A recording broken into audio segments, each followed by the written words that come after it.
Wagwan people, welcome back to the Hotspur Cave. It's me, Jay, and I'm here with another stream for you lot. Whoa, whoa.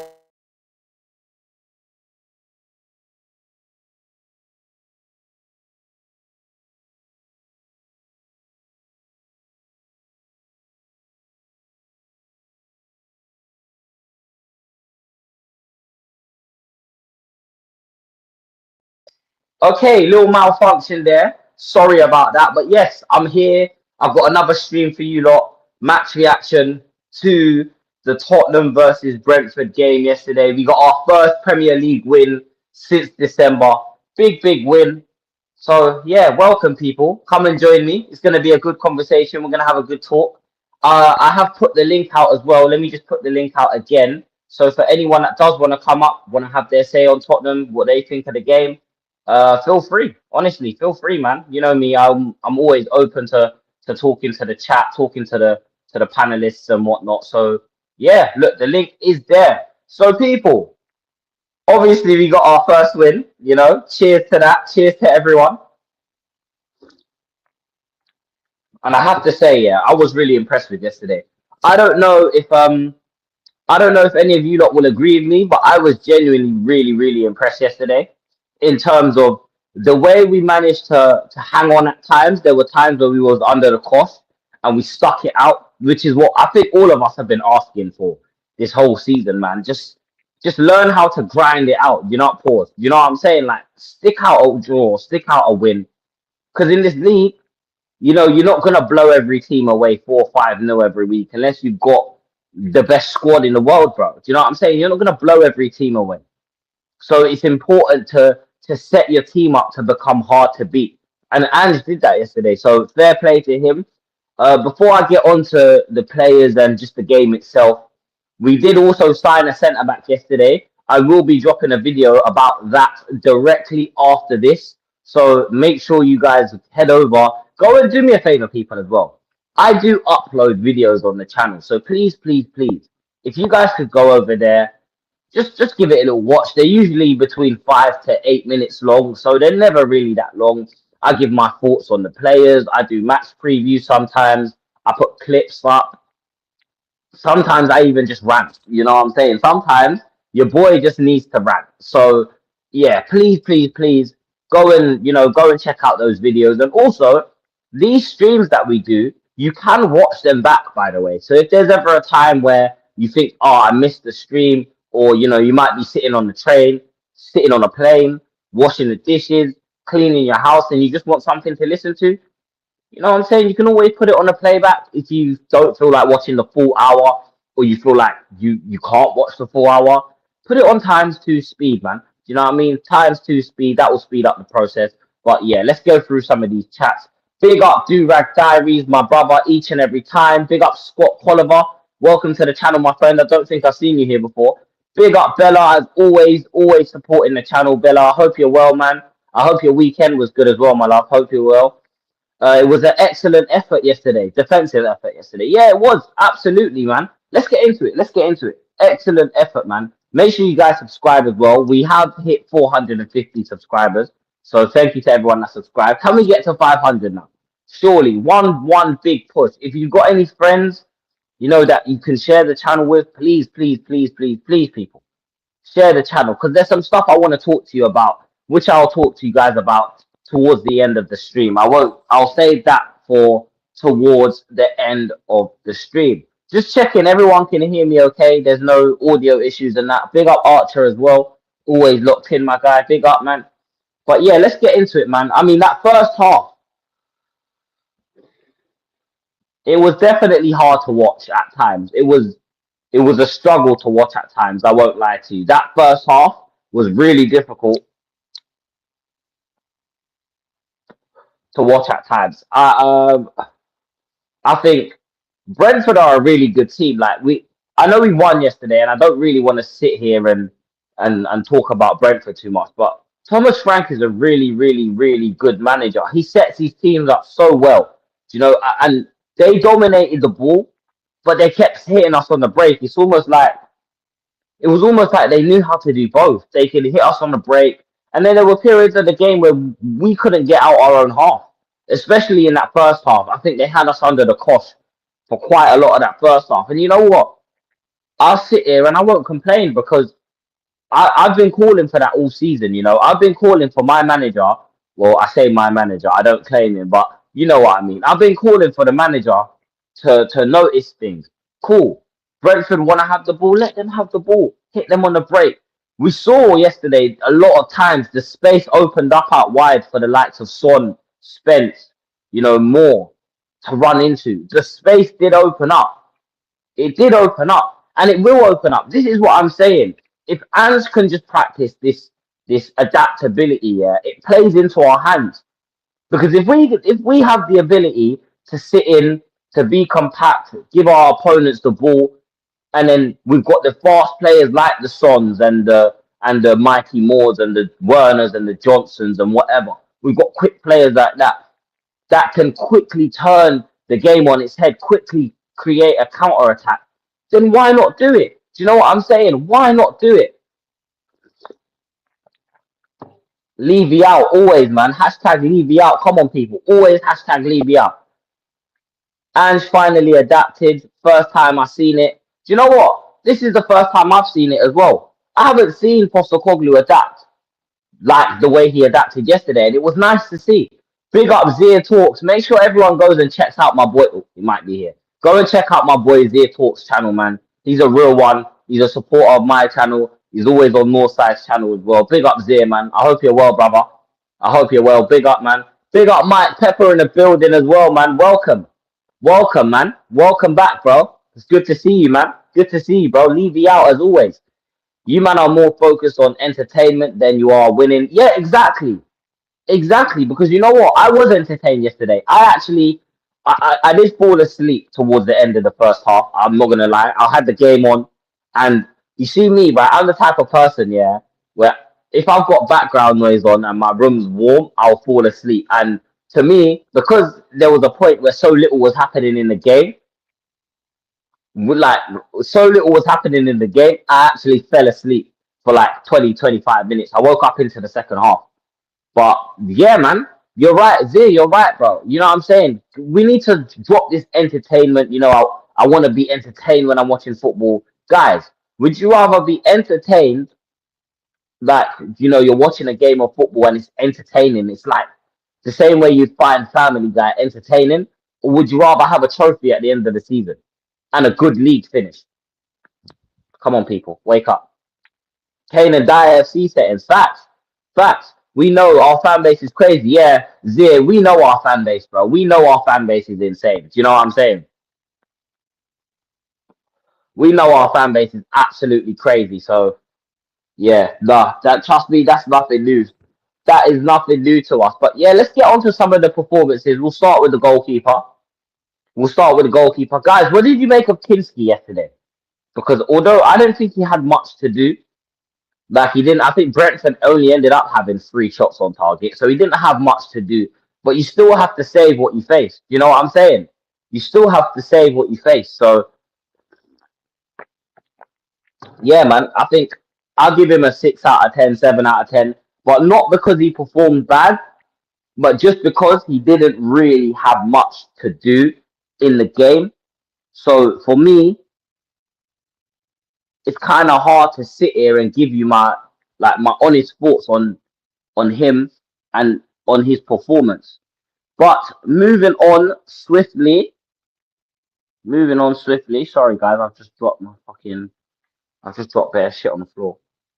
But yeah, moving on swiftly. Let's get on to the defenders. We'll start at left back, Jed Spence.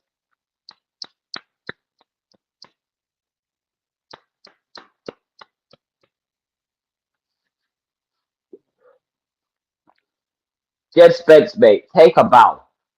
Take a bow. I heard Ads come out and say, yeah, after the game, he's gonna be a good you know, he's done really well stepping in while the doggy's out, and you know, he's gonna, bro, I wanna see Jed Spence starting.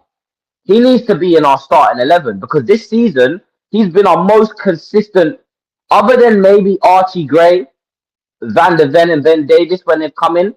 He's been our most consistent defender. 100%. Jed Spence has been our most consistent defender. Going forward, he gives an outlet. He's got energy. He's full of like charisma, like he wants to make something happen. He's always trying to link up with Son. I see that as well. He's always trying to link the play with Son as well. And you can't ask more from your fullback. You can't ask more from. I'm not going to put that there because that's kind of in the way. But you can't ask more from your fullback. You can't. There's no way. You can't ask more. If you're asking more from your fullback, you're delusional. Because I think, personally speaking, yeah, you will see me, bro. Don't worry. You will see me there, man. You'll see me there. I don't know when the next one is. I believe it might be the United game. So if it's the United game, I will be there. Don't worry. I will be there. Spurs heritage is all about winning in style, but now we just focus on consistently. Yeah, facts. We do need to focus on. See, that's the problem with Tottenham, right? And our fans. I feel like we're too polarized as a fan base. I feel like we're too black and white, too one or the other. Like there's always a grey area in between. Do you know what I'm saying? It's either we have to be the most entertaining team on the planet, or we have to win trophies. It can be both. I've seen teams win trophies, and they're a joy to watch. You know, it's either we play all out attack, no defenders, all out attack, or we put 11 men behind the ball. Do you know what I'm saying? There's never a bit of balance. And again, I speak to Saba about this all the time. Balance is the key word. Balance is the key word for this year. Balance and consistency. He made an error trying to play out from the back, but overall he was okay. Yeah, I mean, I'm okay with that though. I don't expect goalkeepers to be perfect. Look, they're goalkeepers at the end of the day, innit? They're gonna make errors playing out from the back. I just don't want to constantly see it. Like, I don't want to constantly see you playing out from the back here if they're just pressing us out of our socks. If they're pressing us out of our socks, I don't want to see you playing out from the back. Switch it up, go forward, go long. Do you know what I'm saying? Go long. He's better than a doggy. A doggy should be his backup. Yeah, he definitely is the best defender among our fullbacks. 100%. I think we should switch Spence to right back, bring Regulon in at left back, and push Porro onto the right wing. That's a shout. That's a shout. I think that would benefit Porro more. I think that would benefit Porro more. I do agree with this. Absolutely. This is facts. This is facts. I reckon Porro should be our right winger. Porro should be our starter. If we're not going to go out there and sign a top class right winger, then go out and sign another fullback, sign another left back, right? Sign another left back, and chuck what's it called? Chuck Porro in. Chuck Porro in. See, everyone is rejecting Spurs yeah, we're gonna get onto that as well. Yeah, we're gonna get onto that. We are gonna get onto that, Bella. Don't worry. We got a lot to get through today. A lot to get through. So this might be a jam-packed stream. So make sure you guys are staying tuned. And make sure you like the video as well. Subscribe if you're new here. Please, please, please, people. Share the stream around. Share it with your friends, uncles, dogs, nans, cousins. Get them to subscribe. You know, I do want to do a little giveaway when we get to 1,000 subscribers. I know most of us are part of the Leave the Out mob. However, I do want to give away some tickets for anyone that hasn't been to a Tottenham game for when we get to 1,000 subscribers, because I kind of want to give back to you guys. I go to the games every week. I know there's a lot of people that would love to get to go and watch a Tottenham game, but they maybe can't necessarily afford the tickets, or just getting there is a bit of a myth. So yeah, I just want to give back to you guys because you guys have been supporting me, and I really, really appreciate it. Big up Dan, man. Big up the Hotspur Hood. Make sure you guys go check them out as well. Some serious content creators, man. You know, if you want to hear the truth, unfiltered, uncensored, the truth, you know, no ancestral shit, no higgledy-piggledy, no nonsense, definitely go and check them out and show them some love, man. Do you know what I mean? I'm in Australia. Never seen Spurs. Ah, bless.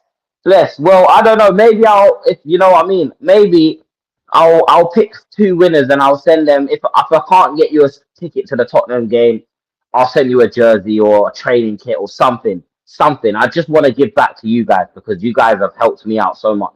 And you know what? Starting this channel has done wonders for my mental health, which again is stuff we're gonna get onto at the end of the stream, because I do want to have a little bit of a personal talk with you guys just about my goals for the year, my plans for the channel, and what I'm trying to do to try and get some of you guys involved in the channel as well in growing. So yeah,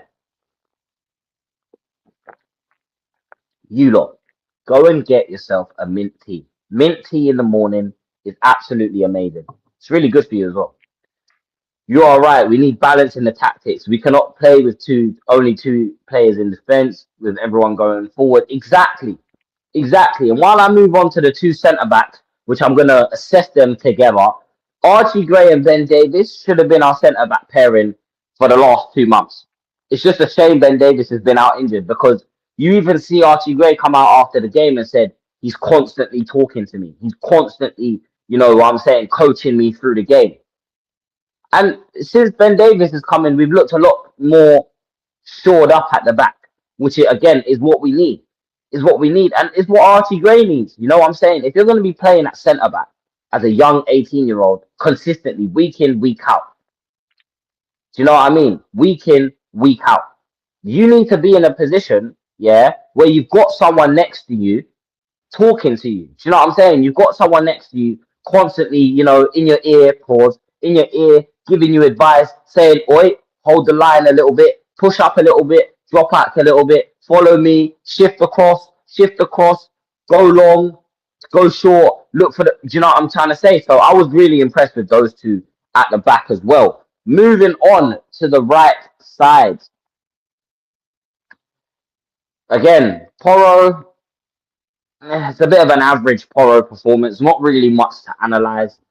Yes, he tried to make a few line breaking passes, it weren't coming off for him. But that happens, it's not going to work every week. And again, we don't have any cover for him at the moment.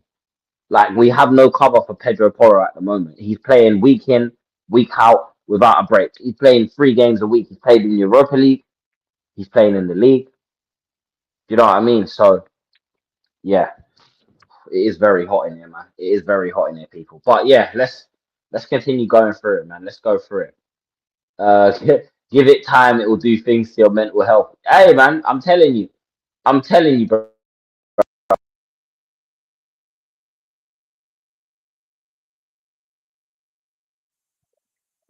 There we go. There we go. Yeah, I'm telling you, man. Oh, bruv, you're a good lad, Jay. Your parents must be very proud. Well, I know my mum's quite proud. She's one of the people that I did come to when it came to starting a channel and that. And I asked her, like, you know, I did ask her, what did you think? Do you think this is something? Because, like, I don't want to per se earn money off the club failing. However, it would be nice to get monetized. You know what I'm saying? So that I can kind of take a break, which again is another thing that we're going to talk about later. But yeah, I'm in Australia as well. Big up, man. I need to come over to Australia. I need to come over to Australia. I might look at that. I might look at some flights later on. I've got my laptop here next to me, so I'm going to look at some flights because again, more we'll talk about. Let's get onto that midfield, man. Let's get onto that midfield. The whole midfield three I was impressed with. I think at times they were getting a bit overrun. Again, a lot of our players are very leggy. They're very, tired. So it's important to make the right substitutions because if you don't make the right substitutions, the game.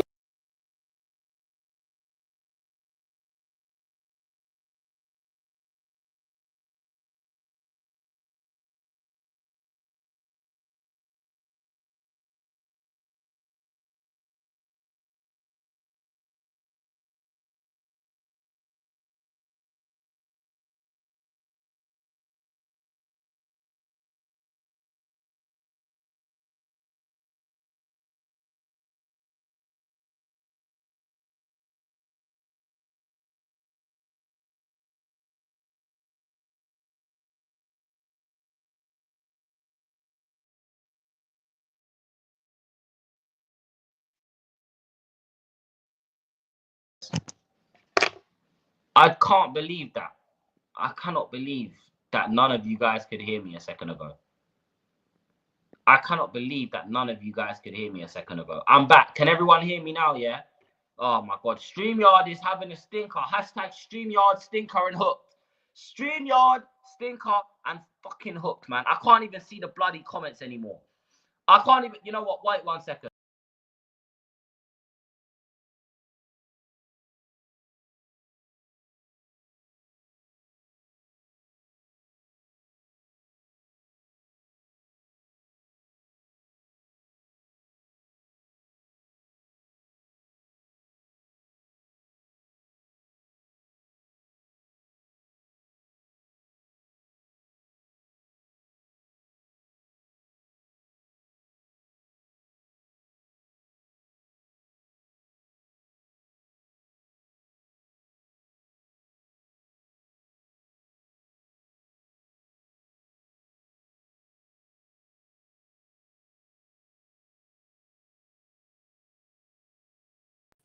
Oh my God, there we go, people. Sorry about that. Daniel Levy, he got me.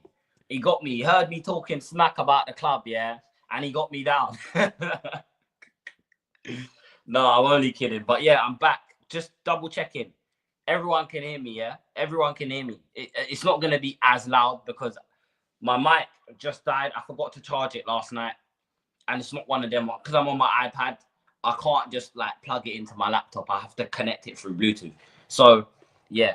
Because if you didn't know, the bloody kitten, where is he? Here he is.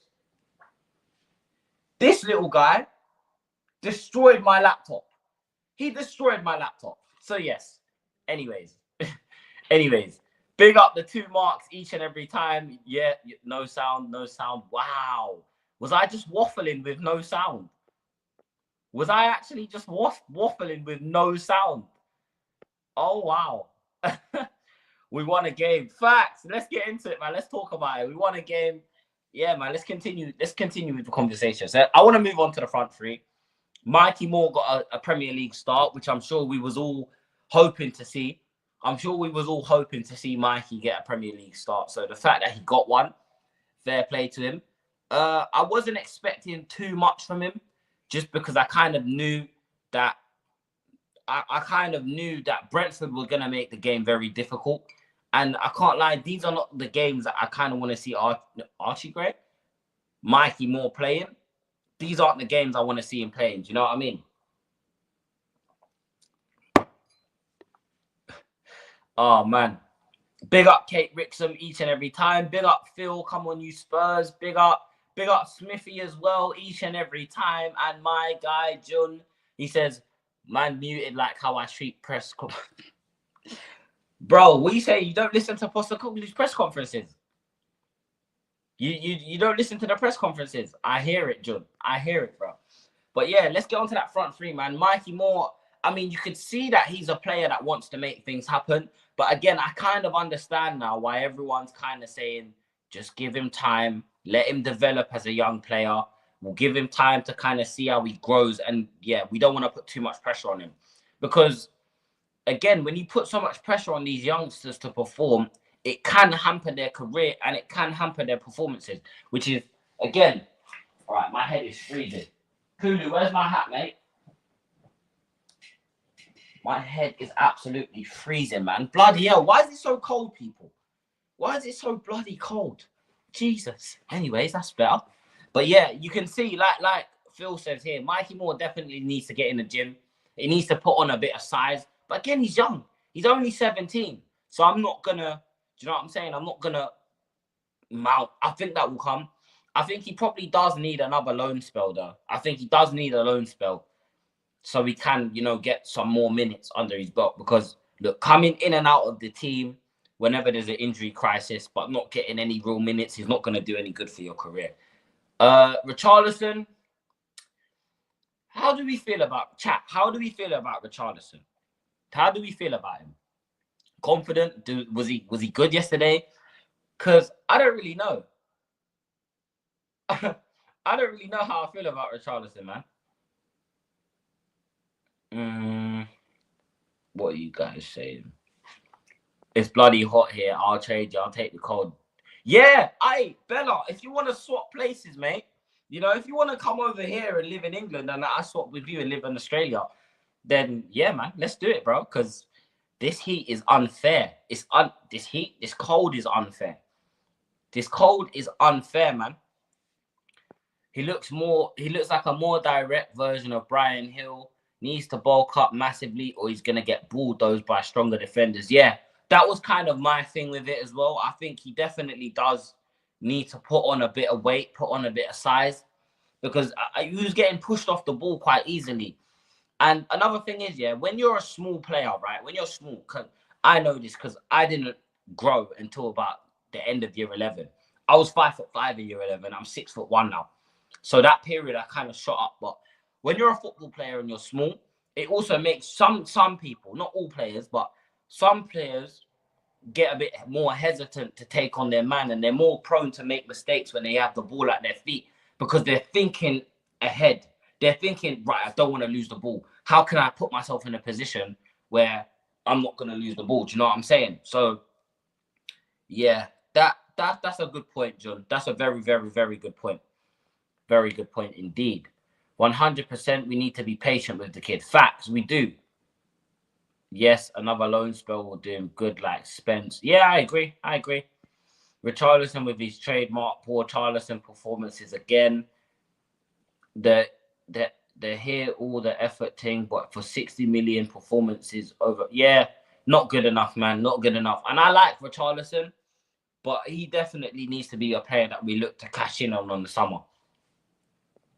Richarlison puts it about a bit with the odd goal, but he isn't what we need in the long term. Yeah, and I think he's proved that over the last 3 seasons that he's not.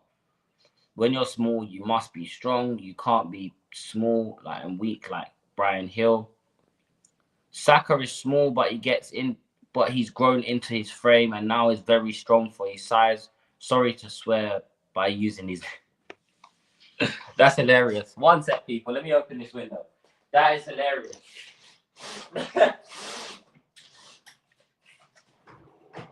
Bloody hell. There we go. We got a little bit of a breeze coming in here as well.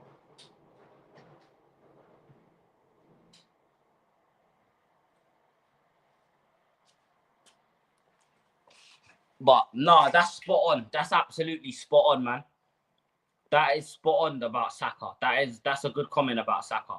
We don't want Boyan. Who is that? I don't even know how you say that last name. I've never known that you said that last name.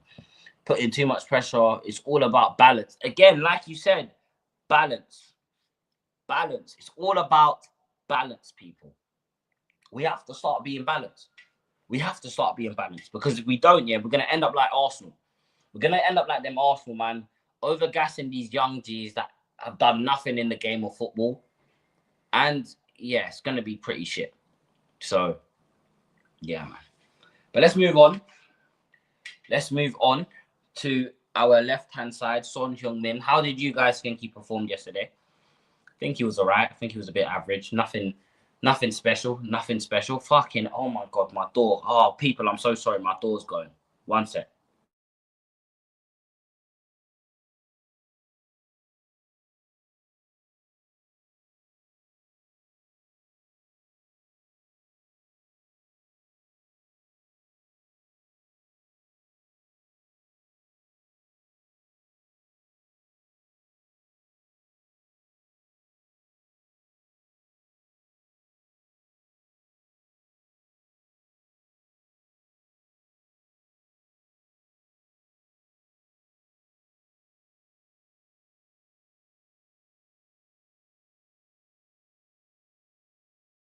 Oh my gosh.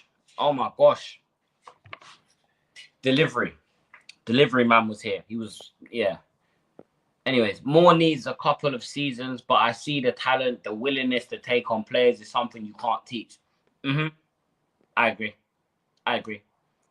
It was a Barca wonder kid who was held as the next Messi, but fell off hard due to too much pressure. Okay.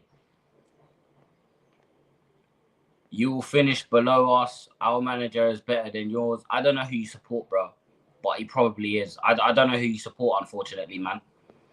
It's sad to see Son in this state. Yeah, let's talk about Sonny, people. Sad to see Son in this state. I've always said that Levy turned our heroes into villains by letting them expire with us. That's a really good point. Big up Sheriff, the 2 marks. Big up the 2 marks, man. Big up. Make sure you guys go and show them some love. They've showed me a lot of support, so go show them some love as well. But yeah, nah, bro. Back onto this comment here. This is spot on, man. This is spot on. Like he played all right yesterday. He didn't play bad. He wasn't awful. And you know what I'd say? He definitely wasn't the worst. Like if we're to look at the game in isolation, he wasn't the worst player on the pitch. But you can kind of see Son's getting on now. We can all see it.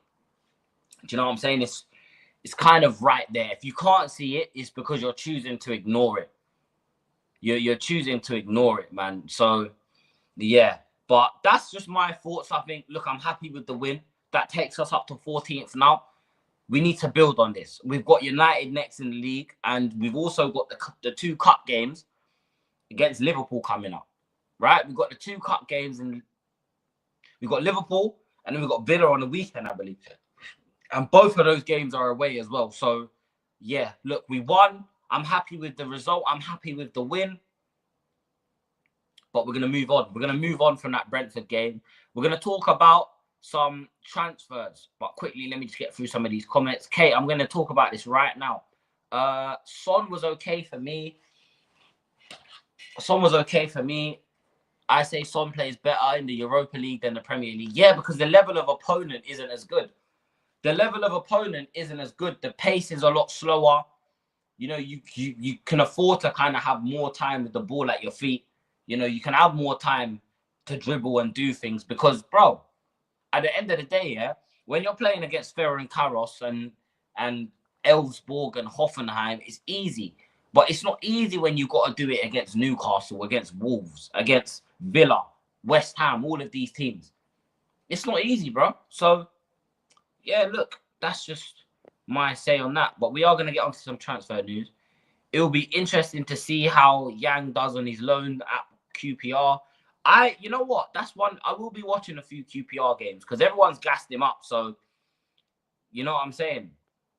Everyone gassed him up and told me he's the best Korean youngster that they've ever seen. They told me he's the best up-and-coming talent that they've ever seen. So, hey, let's see how he does, man. Let's see how he does. Let's face it, Son.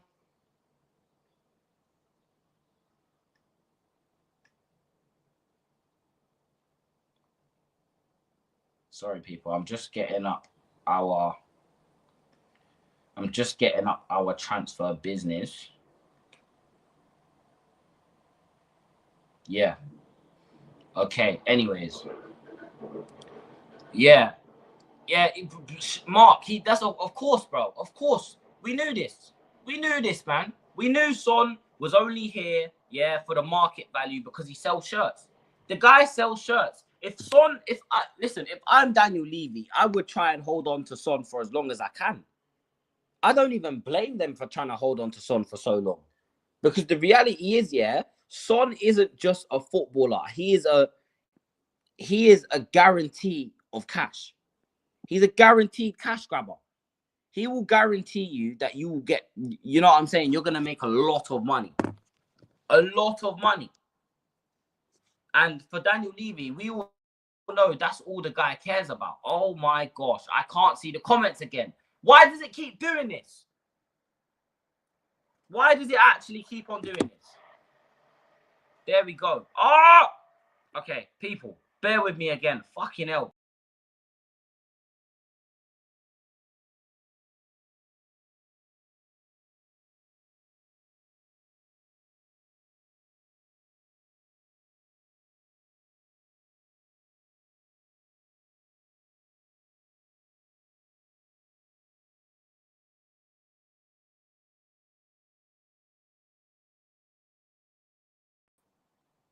It keeps on doing this. Guys, it keeps on, it's pissing me off, bro. Every time I click on a comment, yeah, and I scroll too hard, it makes all of the comments disappear. Then I have to refresh. Listen, Daniel Levy, listen to me, mate. If you're watching my stream and you're trying to interfere with my, yeah, cut it out, bro. Cut it out. Anyways, let's get these likes up, people. What's the likes on now? Let's get these likes up. There's 21 people in here. We should be on 20 likes by now, minimum. Come on, guys. If everyone in here presses the like button, then we hit 20 likes. Do you know what I'm saying?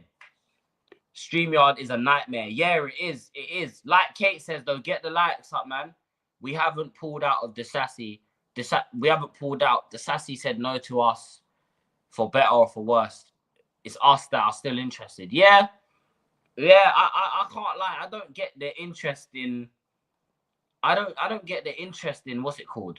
Sky have just said, apparently... Oh, okay. Hold on, because I missed a lot. What's going on here? Hold on.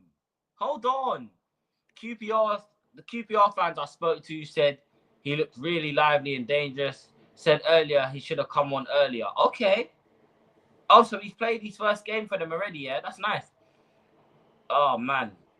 Marcus Edwards to Burnley.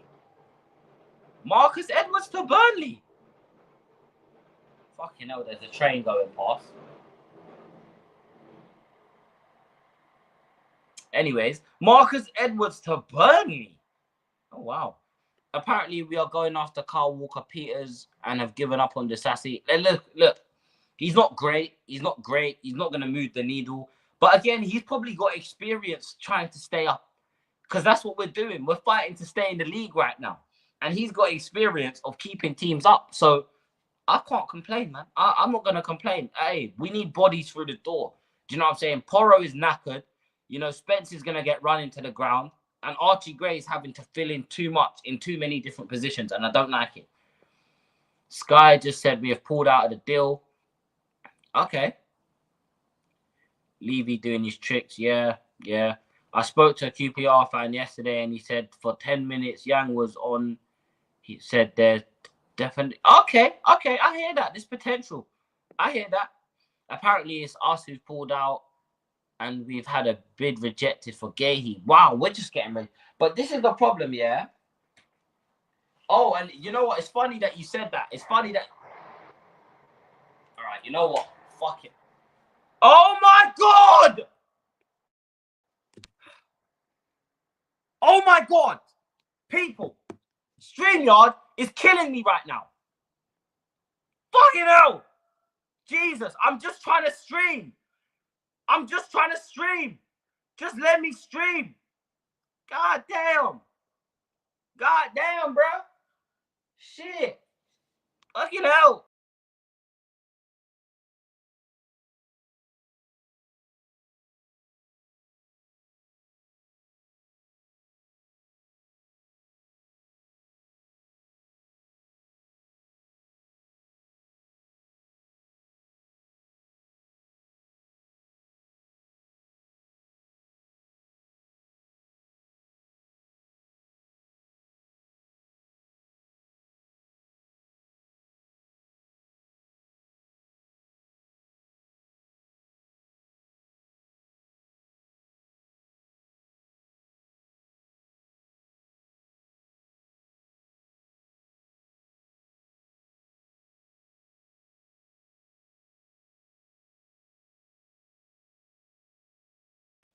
Oh my gosh.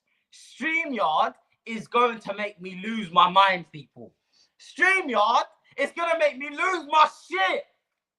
Why? Just let me stream. I'm trying to talk to the people. We're having a good conversation. So just let me stream, bro.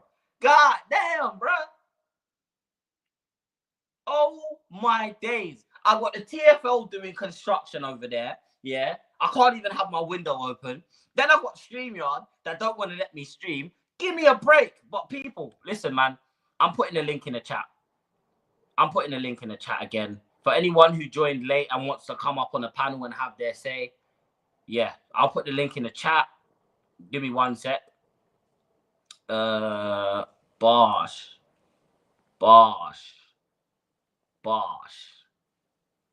There we are.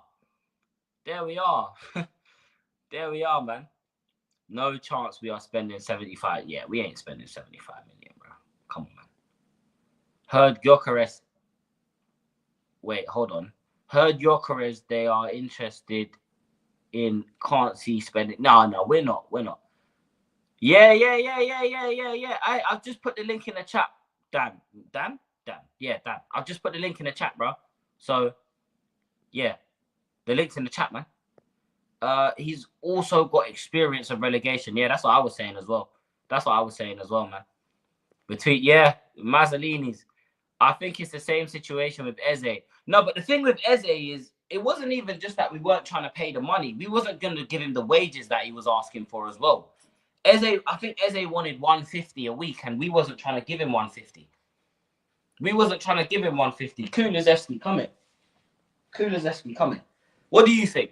Do you think we need to sign someone? Centre back? Midfielder? What do you think? He said midfielder, guys. He said we need to sign a midfielder.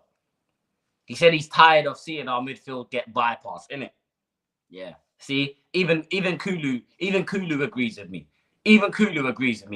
But cool 2 minutes. Yeah. Big up, man. Big up. Instead we got Werner on what facts. If you're willing to pay 165 for 2 seasons for Timo Werner, why would you not be willing to buy Eze? That doesn't make sense.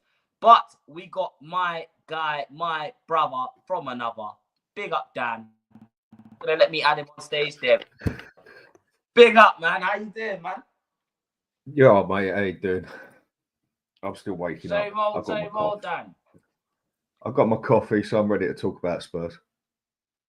Let's get into it, man. Before we get onto the transfer news and that, obviously, it's never a dull day in the world of transfers. I'm hearing, literally, as I'm speaking right now, we've just been rejected again for another centre-back. What did you make of it, man? What did you make of yesterday? Was you impressed by yesterday at all? Do you know what? Yeah, that had to be one of the dirtiest, flattest, in its own way, one of the most boring games I've seen. Yeah, I think the stats would have made it look like a good game, but it weren't.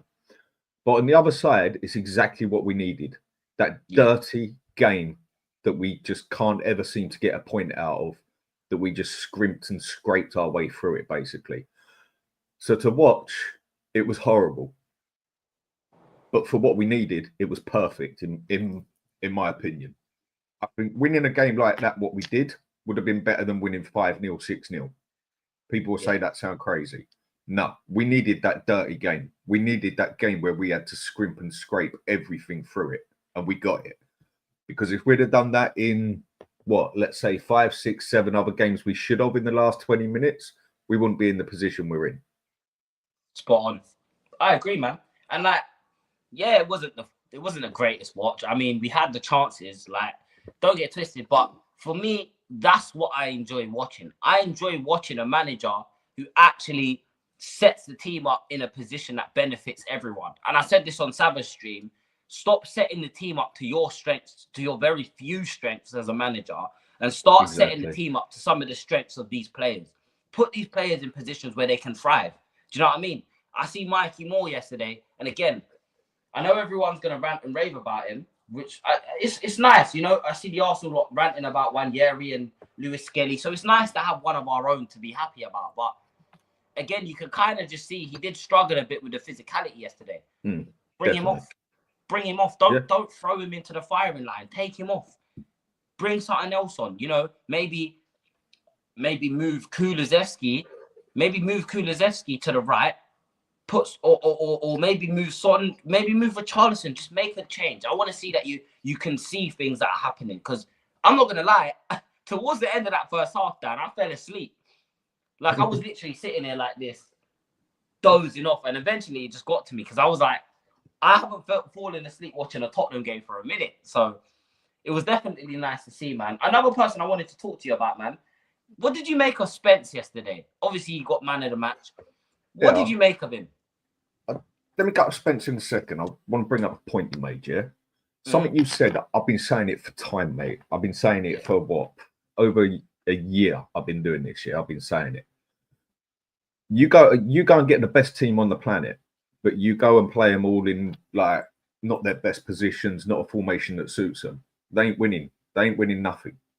You go and get an average team, but you go and put everyone in their right position. You get the right formality out of it. You get the right formation going and everything. You can make a very average team look good, very good, and they can win something. They all need to be in the right position. All right, you can have 1 or 2 players out of sync. But the way Ange usually plays it, about 8 of those players are not playing to their capabilities. We didn't use inverted again yesterday. What happened? We won. Lo and behold, every game we look like we've done all right. We haven't used inverted wing backs. They're not. He played the players on the pitch, majority of them, to what they're actually good at, and it worked. With the Spence side, I thought Spence was spot on yesterday. He can definitely defend better than the Doji.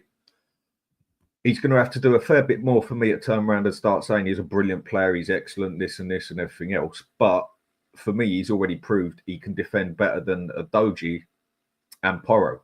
Whereas I watched a Doji all last season, season before when he was in Italy, because Inter Milan's my second team.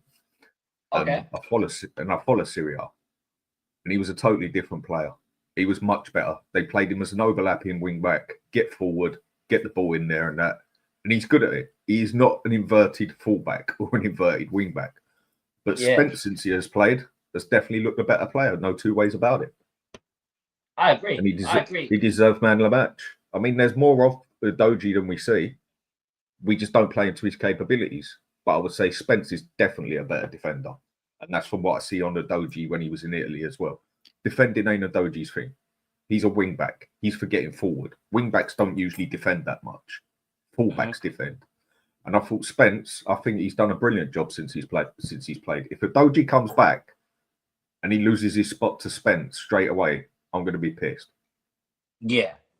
I think we do have to give a doggy some time to kind of bed himself back into the team. But look, don't get me wrong. If he comes back and he's stinker after stinker, he should lose his place.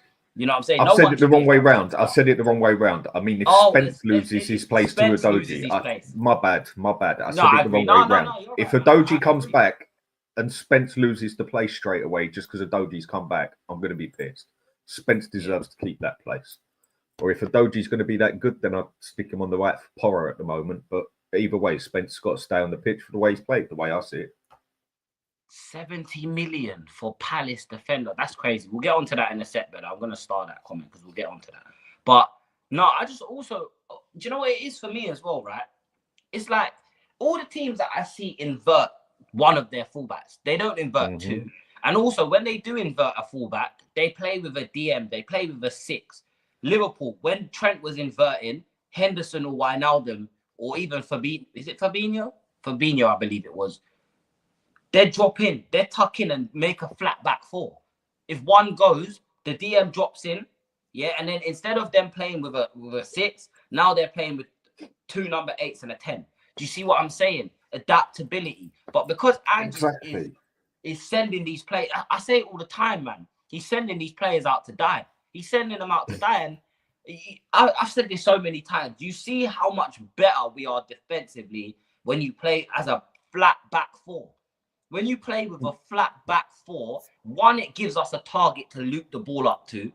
2, it allows us to sit in and defend because there was a 20-30 minute period of the game where we couldn't get out.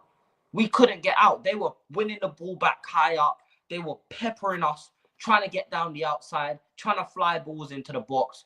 You know, Archie Gray and Ben Davies, they were really good in the air yesterday, which is one thing I do have to say. Better than Van der Ven in the air, because Van der Ven doesn't win many headers. Van der Ven is not good in the air. That is not his way. The other thing you're saying as well there, what City used to do, they either had their DM there or they'd use one inverted wing back. He'd go forward. The other one would come back in. They'd have a flat back 3 and they'd have a DM in front of them. One way or another, that can work. But you cannot use 2 inverted wing backs with just 2 defenders and then think you're going to sit on the halfway line. And Ange has shown once or twice that he can change it so we don't play like that. And then when we play better like that and he goes and changes back to what he was most of the time, you just think, what are you doing, man? Get your act together. What are you doing?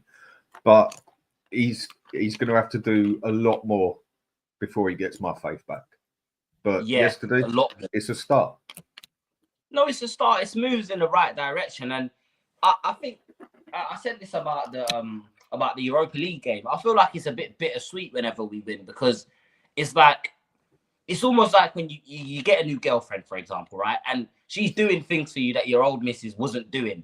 It starts to highlight, because she's doing so much, it starts to highlight the things your old missus weren't doing. Maybe she might wash your clothes without asking, for example. Whereas your old miss, you'd have to beg her, oh, babe, just come home from work. Please put this in the washing machine. Do you know what I mean? It's highlighting all the things that were there before.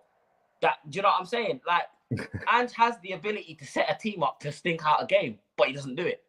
Do you know what I mean? Son, for example, he has the ability to take his man down to the touchline, to put good crosses into the box, but he doesn't do it enough. Do you know what I mean? I disagree. No. Son don't have that ability no more. Not for me. And Son was never a good winger. Yeah. No, for me, Son was never a good winger. An out-and-out winger, Son has never been good. He's never been able to pass that ball direct consistently. He's never been able to cross that ball good consistently. For me, he's always been better inside forward or as forward. Cutting inside. That is where he's strong. Cut inside, get across, have the shot. When it comes to crossing and that, he's very, very average for me and passing. That's why just going as a flat winger, that's not for Son. And taking his man on anymore, I still think he's got his bit of pace. He's lost a couple of yards, but he's still got his bit of pace. But the man ain't got the stamina anymore. You can see he's usually cooked by 60 minutes if we play him. He's not the player he was. Like it or lump it, people. Son has been a gem for us, but he's 33, and a real big team would have sold him by now. They would have sold him 2 years ago, 3 years ago. Yeah, he is not the man he was. He's been an excellent player, but I feel at Tottenham, a lot of fans, we're too clingy to players. We love them off too much. Sorry, it's a dog-eat-dog world out there. Yeah. The top club would say, right, he's on his way out. You're off. New man. We get what we can for him. Move him on, yeah. We want to hang on to him until he's 35, 36, 37. I don't know. But I think Son's past his best by a long way. But he can still score a goal here and there.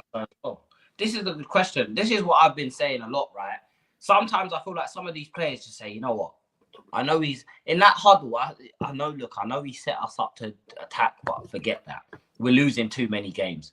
We're losing way too many games. I don't care about this entertaining the fans. I want to win. I don't want to be a loser. So, you know what, boys?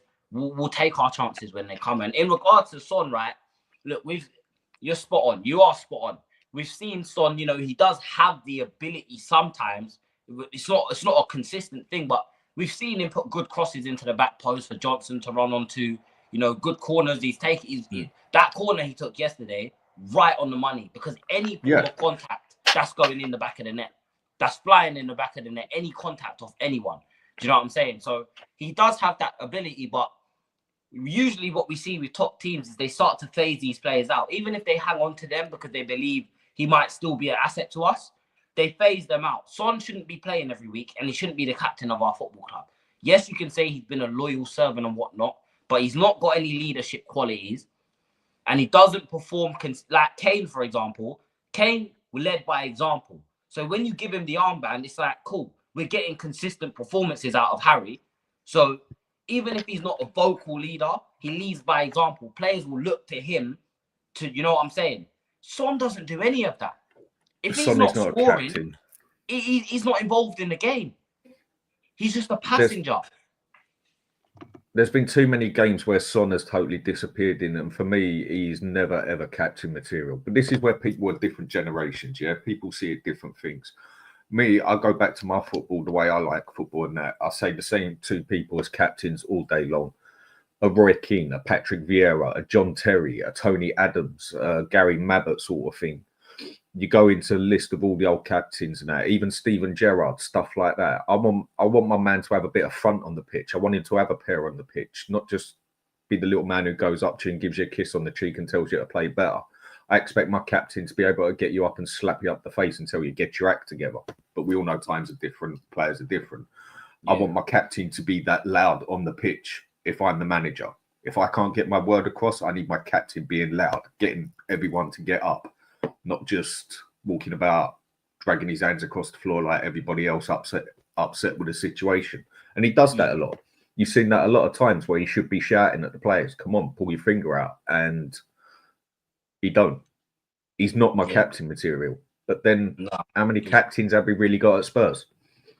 Yeah, but then there you go. That's what I'm saying. Like, I know everyone likes the youth, and that's a good segue to kind of a topic I do want to get onto as well. Because I did want to get onto it, is this youth project, you know, this idea of signing young players, it works. It does work when you sign young players, you let them grow together.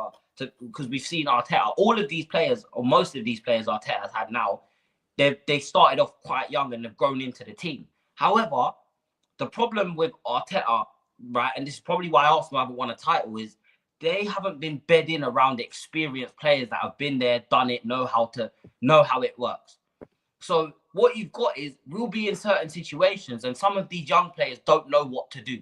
They've got no, like you said, we've got no leadership in the team. There's no captain that's going to scream his head off on the pitch and start organizing stuff. We don't have that. So it's all well and good buying these young players, but who are they looking up to? Who are they learning from? Who are they growing from? They're not going to learn anything from Ange because we've seen He hasn't improved a single player while he's been here. He didn't improve Spence because Spence has been out on loan since Conte was here. So he never improved Spence, right? Bergvall was out on loan, so he didn't improve Bergvall. Even Udogi's actually gone backwards. And so has Porro. They've both gone backwards, right? Romero hasn't improved. He's still, maybe he's a bit calmer, but that's not got anything to do with Ange. That's more He's to do gone backwards. He's got a competent centre-back, which is kind of covering up his deficiencies. So again, another player that hasn't improved.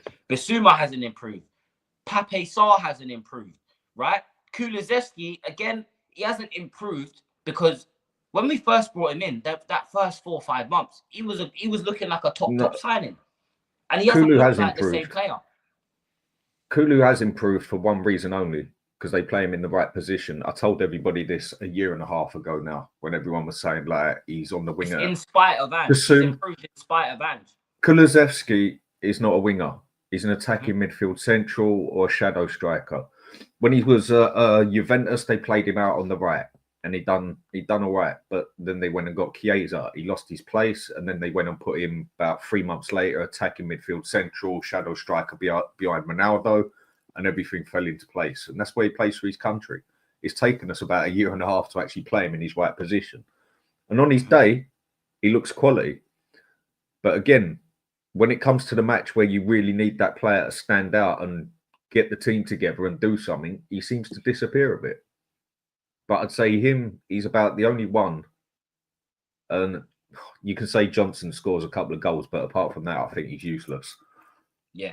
Everyone in that team has declined. And he turns the ball over a lot. Have you noticed that Kulusevski gives the ball away so much? Like, and I get it because he's doing what we ask, take your man on, but it's almost decision making, right? Yamal, and I look at players like Yamal. He knows exactly when to get the ball out of his feet, exactly when to take his man on, when to cross, when to shoot, when to just play it safe and go home. Kulusevski's decision-making so far this season hasn't been very good. I think we've been very fortunate. He's been the best of a bad bunch. He's been the best of a bad bunch. And like Elijah says, he's always spot on. Make sure you guys go check out Elijah as well. Top content creator. His videos are hilarious. You guys will love his videos, man. So go sub to his channel as well. Make sure you guys are subbing to Dan as well, please. I'll make sure I put the link in the title, in the description. And it's going to be the pinned comment. So you've got no excuse not to go and subscribe to my man. You know what I'm saying? Plus, 29 people in here. We should be on 25 likes at least, people. Come on. Smash them like buttons. But, yeah, he's been the best of a bad bunch. And another player that I do want to talk about, man. We got to talk about Richarlison, Dan. We got to talk about Richarlison. His time's up, isn't it? Surely his time is up. He's shit. Just say it straight. He's crap. Honestly, my man is I was trying to be nice, but there's no being nice about it. He's crap. He's got to be probably the worst player we got on that team. I mean, seriously, all right, he puts a bit of effort in. I'll give him that, yeah? Yeah.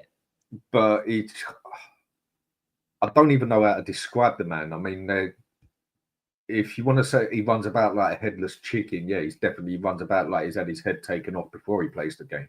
He just runs around in circles and he's useless. He can't shoot. He can head the ball now and again. He can't dribble with a ball. He can't control the ball. He's just, my man is crap. How anyone only Spurs would pay like, 60 million for him, whatever we paid. I think he's absolutely useless. I mean, watching him play it hurts. It actually hurts watching him play. I think I'd rather go boil an egg. It's more entertaining. I think he's shit. He's proper crap. I do not rate that man at all.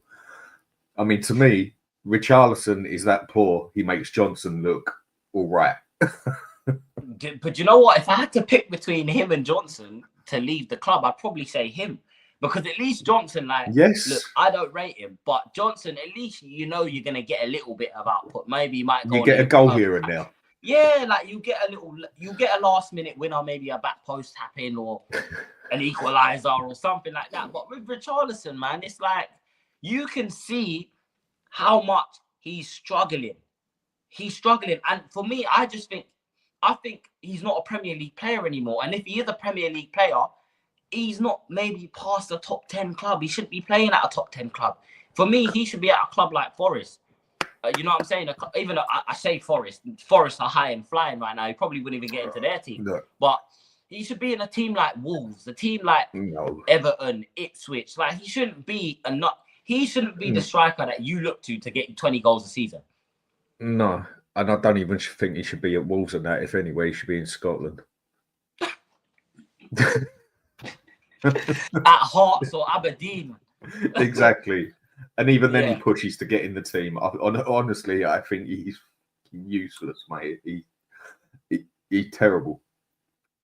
Terrible player. I mean, if you try and be positive about him, all right, let's try and be positive with him.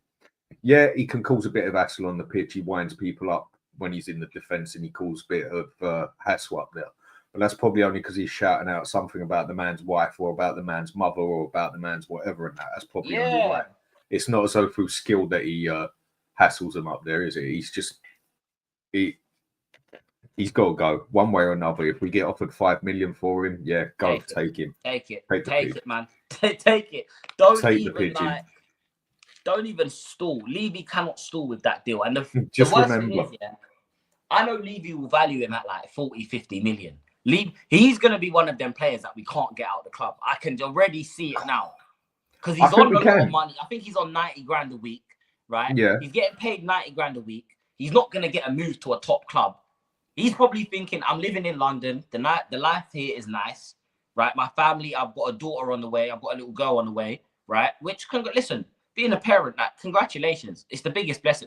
Take from me, it's the biggest blessing on earth, right? But, bruv, until we get to a teenager. To watch me drop stinker after stinker after stinker every fucking week. I'd just say, you know what? Maybe move. I thought he would have followed Neymar back to Santos. Go to Brazil. Do you know what I'm saying? Go and play in a league, where you can be the main man, because it's not going to happen here, man. They ain't going to pay his money what he wants. If anywhere, he's going to go over to, what do you want to call it? He's going to go over to the Arabic football. What's it over there? Saudi, Saudi, that's the one. He's going to go over to Saudi, if anything, because they'll pay his wages and he'll just be a Brazilian name there. And he'll get a couple of games there and he might actually look half decent, because most of the players out there are either done and dusted or just there for a bit of money anyway. So he might look good. But seriously, for me, my man be lucky if he reach it in my Scottish team. And he's shit. Let's just say that. He's absolutely... I don't even think he gets into a lot of them Scottish Premier League teams, you know. That's what I'm saying. Scottish football. It's actually a good watch, you know. Like it's a good watch. It is a good watch. And the way he's smelly as a footballer, I don't believe that he gets into any of their side. I don't know. I don't see a team that Richarlison starts for. Maybe Hoffenheim, you know, maybe Elfsborg, Ferencvaros. You know what I'm saying? AZ Alkmaar. But not good enough. Not good enough. My man ain't even getting into St. Pauli in bloody Germany. He's honestly, I think he's that bad. He's crap. What do you make of Go on. No, go on. No, I was gonna say, what do you make of some of these? I want to before we talk about the here we goes, because as you know, we got the here we go on Kevin Danso yesterday. What do you make of some of these players that we've been linked to? Does it just scream panic? It just screams, fuck, I waited too long, and now I'm rushing. Guehi, Disasi, what was the other guy called? Tell. Yeah, like, for me, this screams panic. What did you make of it, bro? It's panic. Of course it's panic. It's always panic with Spurs, isn't it? We always leave it to the last minute or 9 times out of 10. And I think Levy's just in a bit of a panic now because he can see the fans turning. And a lot of the fans, I'd say, more are now Ange out than Ange in. And there's a lot more on the fence than there was. And Levy's seeing that everything is going to come back to him again. And he don't like it when they start chanting Levy out and all this. And it's always been the same with Spurs. Panic buyers. That's what we do. All of a sudden, we go and spend 20, 30 million on a player when we might as well have just bought someone through the youth. Why did we even bother? I mean, that's Spurs all over for you. It's what we've always done. It's who we are, mate. It's Daniel Levy. That's why he's a parasite at the club. It's what we've always done. Yeah. And I think he's in a position now where he's like, look, the Levy out chants, win, lose or draw, they're getting louder. I was at Ellsborg on Thursday, bro. It was deafening. Like it was, and to everyone that is like joined in on the movement, helping us get these parasites out of the club. Big up yourself, man. I know everyone gets onto the South Korean fans, but they've started to get on the bandwagon as well now. I was in the stadium and I'm seeing the family. They didn't even know all of the words, but they were just singing. They'd only sing when we'd say Levy out.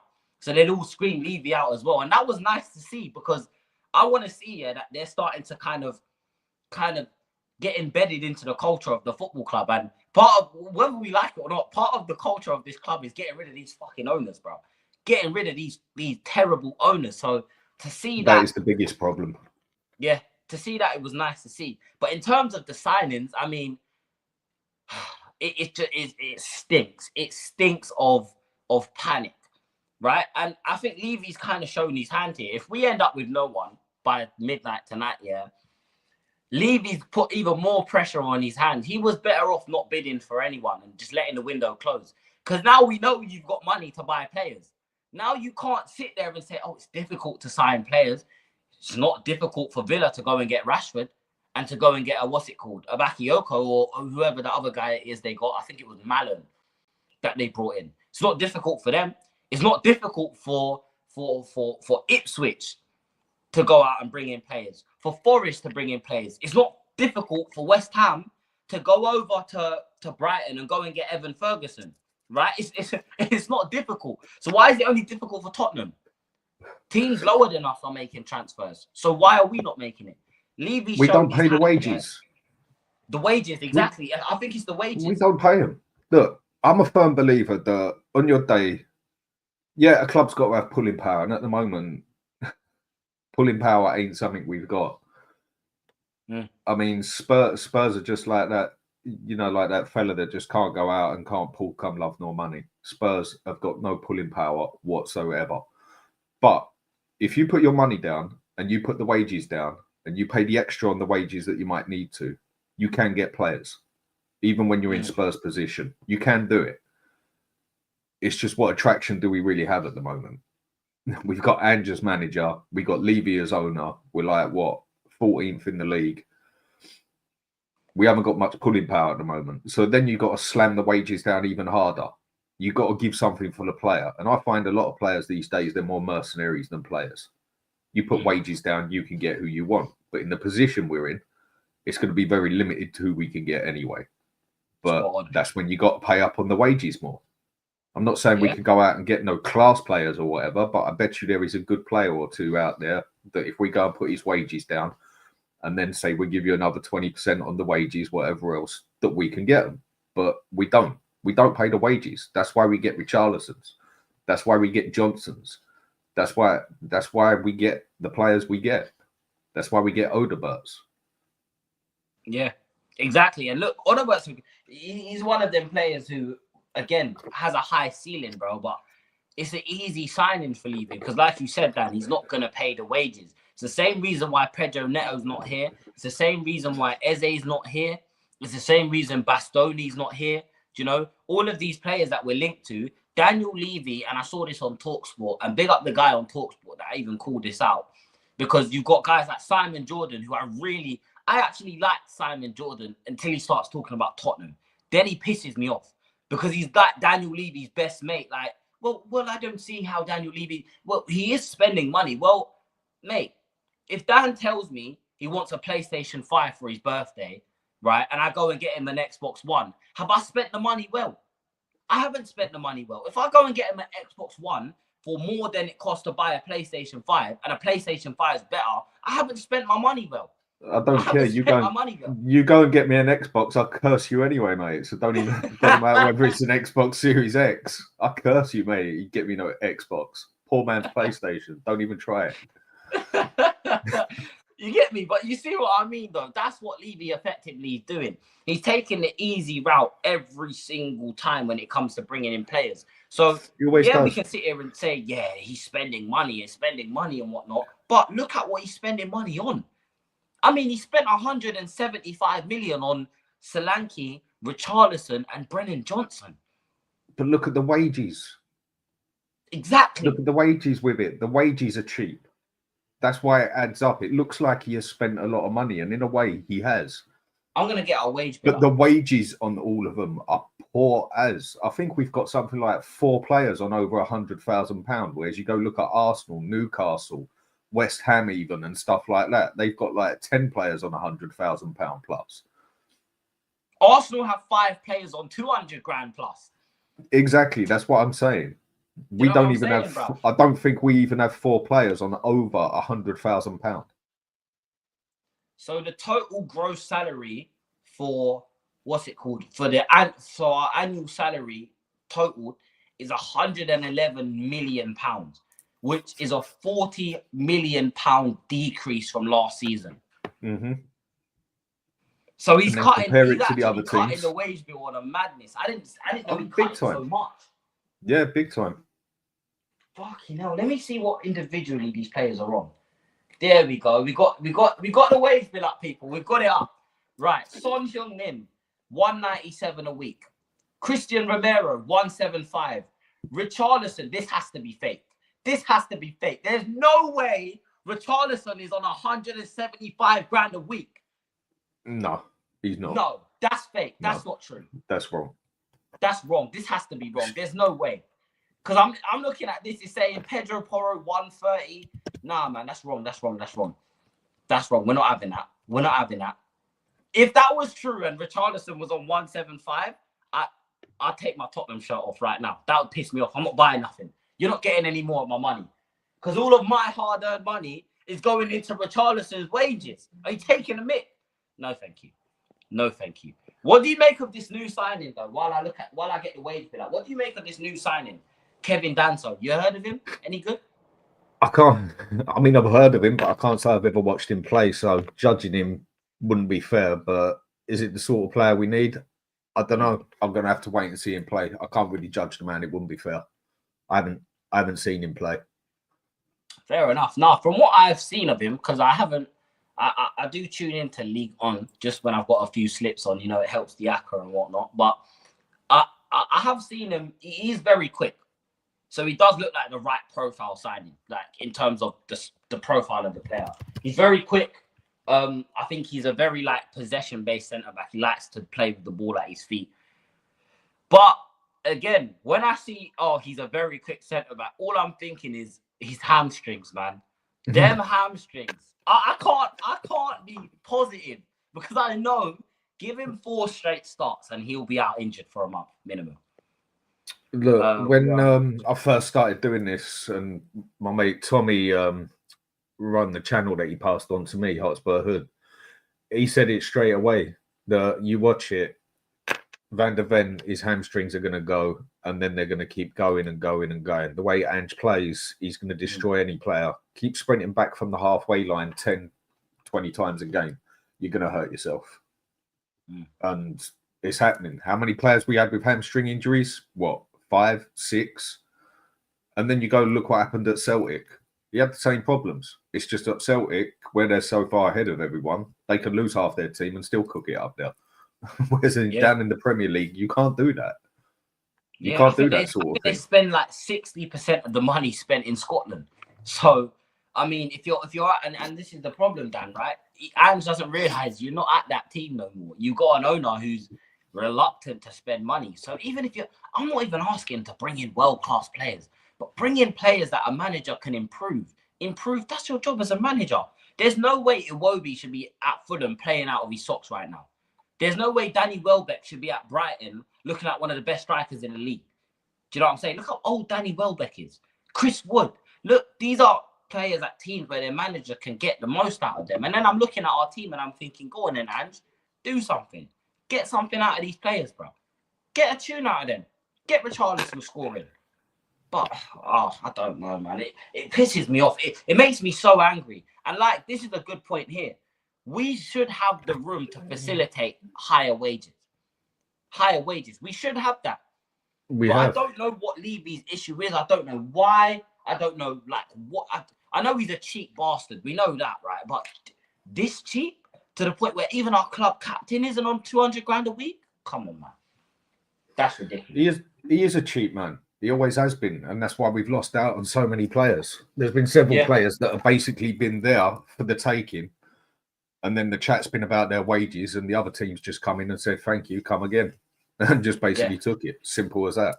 The man hasn't got a clue what he's doing on the football side of things. Look, if you want to be serious about Levy, and I don't want to go in a chat with Levy yet, but on the business side, he's made us the 8th biggest club in the world. Yeah. No, he's made us the 8th biggest business in the world. As a football club, we are the biggest, embarrassing, most underachieving club on the planet. Yeah. For the money we have got behind us, stadium facilities and training facilities and everything you go by, and the amount of income in the club, we are the biggest underachievers ever in football. Name me a club that's worse.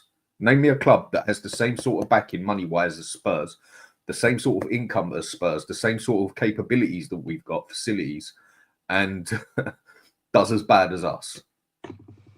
You won't see nobody answer anything, or you'll see someone struggle and scrimp and scrape and try with something. We are the biggest underachievers in football. End of. Facts. I agree. And Levy, even if we got a new owner who was willing to take over the football side and just said, right, Levy, you can stay at the club. Go over there. You stick with your business side. Disappear. And dealing with the football side. That is what we need. Someone who knows what they're doing in the football, willing to spend in the football, and has actually want to win in the football. Levy don't care about football. He don't care about players. He just wants us to stay in that league. Preferably, he wants top 4 because he just wants money, money, money. That's all my man cares about. He's a businessman through and through to the bone, and a good one at that. But a chairman for a football club, he's shit. He's absolutely terrible. He's awful, man. He should be running like a shopping center. He'd make millions if he was running a shopping center. Do you know what I mean? If he was running like Westfield, you know what I'm saying? Shepherd's Bush, Westfield, something like that, yeah, he'd be making millions, bro. Millions. He does. Billions Tottenham. even. With all the deals he's got and everything as well. With the amount of income we've got, and he hasn't even sold the stadium rights yet. Facts. I just realized the stadium doesn't even have a name. The stadium. I saw something somewhere that he was thinking of naming it the Levy Arena. I hope that's not true because that would piss me off. I wouldn't go. If he names it the Levy Arena, I wouldn't go ever again.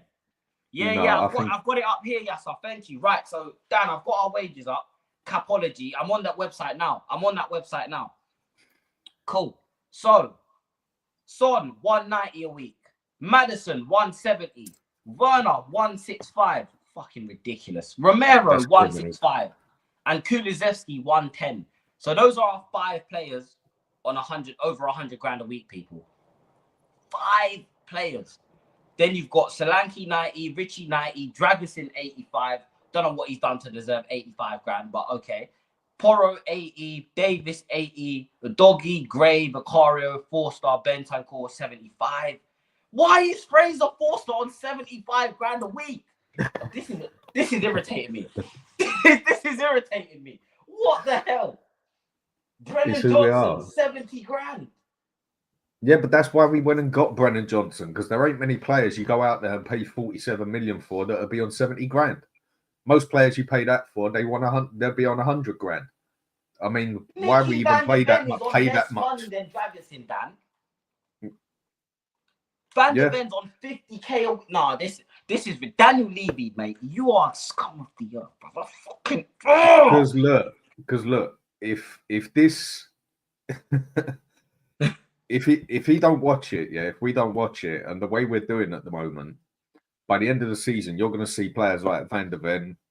He's going to want out. You're going to see Romero. He's going to want out. I mean, Romero wants out anyway. I think you can see that. He's already looking over his shoulder, thinking I'm going elsewhere. And there'll be other players who they're not going to stick with it because they're seeing no hope at it. And plus the money as well. If I'm Van der Ven and I'm looking at Fraser 4-star and I'm looking at Richarlison and they're getting 90 grand, 75 grand, and I'm only seeing 50 grand, I'm saying I want my wages trebled because this is how important I am to this club. And when Levy don't do it, I'm going to say, right, baked potato, see you later. I'm off. I'm going to go. And this will happen with a couple of players. This is why he brings in the young players, so he can pay them young man's wages. But that can only last for so long. Fact. I mean, is Van der Ven really going to sit there and put up with Richarlison being on 90k while he's only on 50 when he's probably our most important defender? Sure he ain't. But this is what I'm saying. Like, this way, I'm looking at the wage structure and Phil's spot on, mate. I nearly broke my laptop a second ago because this don't make any sense, right? If I'm sitting there and now I look at the Kevin Danso signing, I understand why we brought him in. Dan, he's on 25 grand a week. This is why I don't get happy, because it's almost like look, every signing is an ulterior motive. There's an ulterior motive. Go to your chats a second. Bring up Mike from Poland. Anyway, big up Mike. How you doing, mate? And bring up what you just said Poland, on there. Man. Yeah, read what you just put. They have then you have Villa willing to pay 70% of Rashford's 350. Bam! Oh my! And there we go. There we go. That is that. That is Spurs. There you go. That is. I mean, not that I like Rashford. Not like I like Rashford. I think he is an arrogant, stuck-up prick. But is he better than what we've got at Spurs? Yes, he is. Would he do something? Who knows? We wouldn't pay those sort of wages. We didn't even pay those wages for Harry Kane. Yeah. Do you reckon, right? That's a good point, actually. Do you reckon if we put Harry Kane on 300 grand a week, he stays? No. He had enough. Do you think he had just had enough? You know what? He wanted to win something. Now, with Harry Kane, look, he's done, he's dusted, he's gone, yeah? People keep bringing it up. I don't think we'd be doing much better in the league even if we did have Harry Kane. We'd have a couple more goals, fine, but we'd still be conceding way too many. Yeah. I personally, if I would have been Harry Kane and Man City would have come in for me when they did, I'd have said, right, I'm off. And if Spurs wouldn't have let me go, I would have said, I'm never stepping foot on this pitch again. And I would have played the dirty man and said, it's not happening. I will never, ever step foot on this pitch again until you sell me to City. And he had every right to do that. He gave us everything. And can you blame my man for really wanting to go after giving us like his best part of his career and he just wants to win something when he's never even won a League Cup? But then when you want to look at it on the other side of it, it's not that he ain't had chances. Yeah. Because for me, the one thing with Harry Kane, it does seem in the biggest match, he disappears. Okay, he scores goals against Arsenal. That's a big game. But whenever it came to a big cup game, a big semi-final or final, like, and even with England and that, my man seems to disappear in finals. Yeah, man. That's spot on. And I think Daniel Levy definitely failed Harry. He definitely failed him in terms of even sacking Jose before that cup final. Like, you failed him. You stopped him from that. For me, that was signed on seal that probably Harry looked at that and said, this guy doesn't give a shit about me. This guy doesn't care about me as a footballer. He doesn't want to help me help this club be successful. If Harry Kane won a cup here, he'd easily go down as one of our greatest players of all time. He wouldn't be our greatest player of all time. I know a lot of the older Spurs fans would probably disagree with me. They'd probably tell you, Jimmy Greaves and all of these players, right? But he definitely would be up there and he'd reach legend status. And part of the reason why Harry Kane is such a mocked footballer in world football is Daniel Levy, man.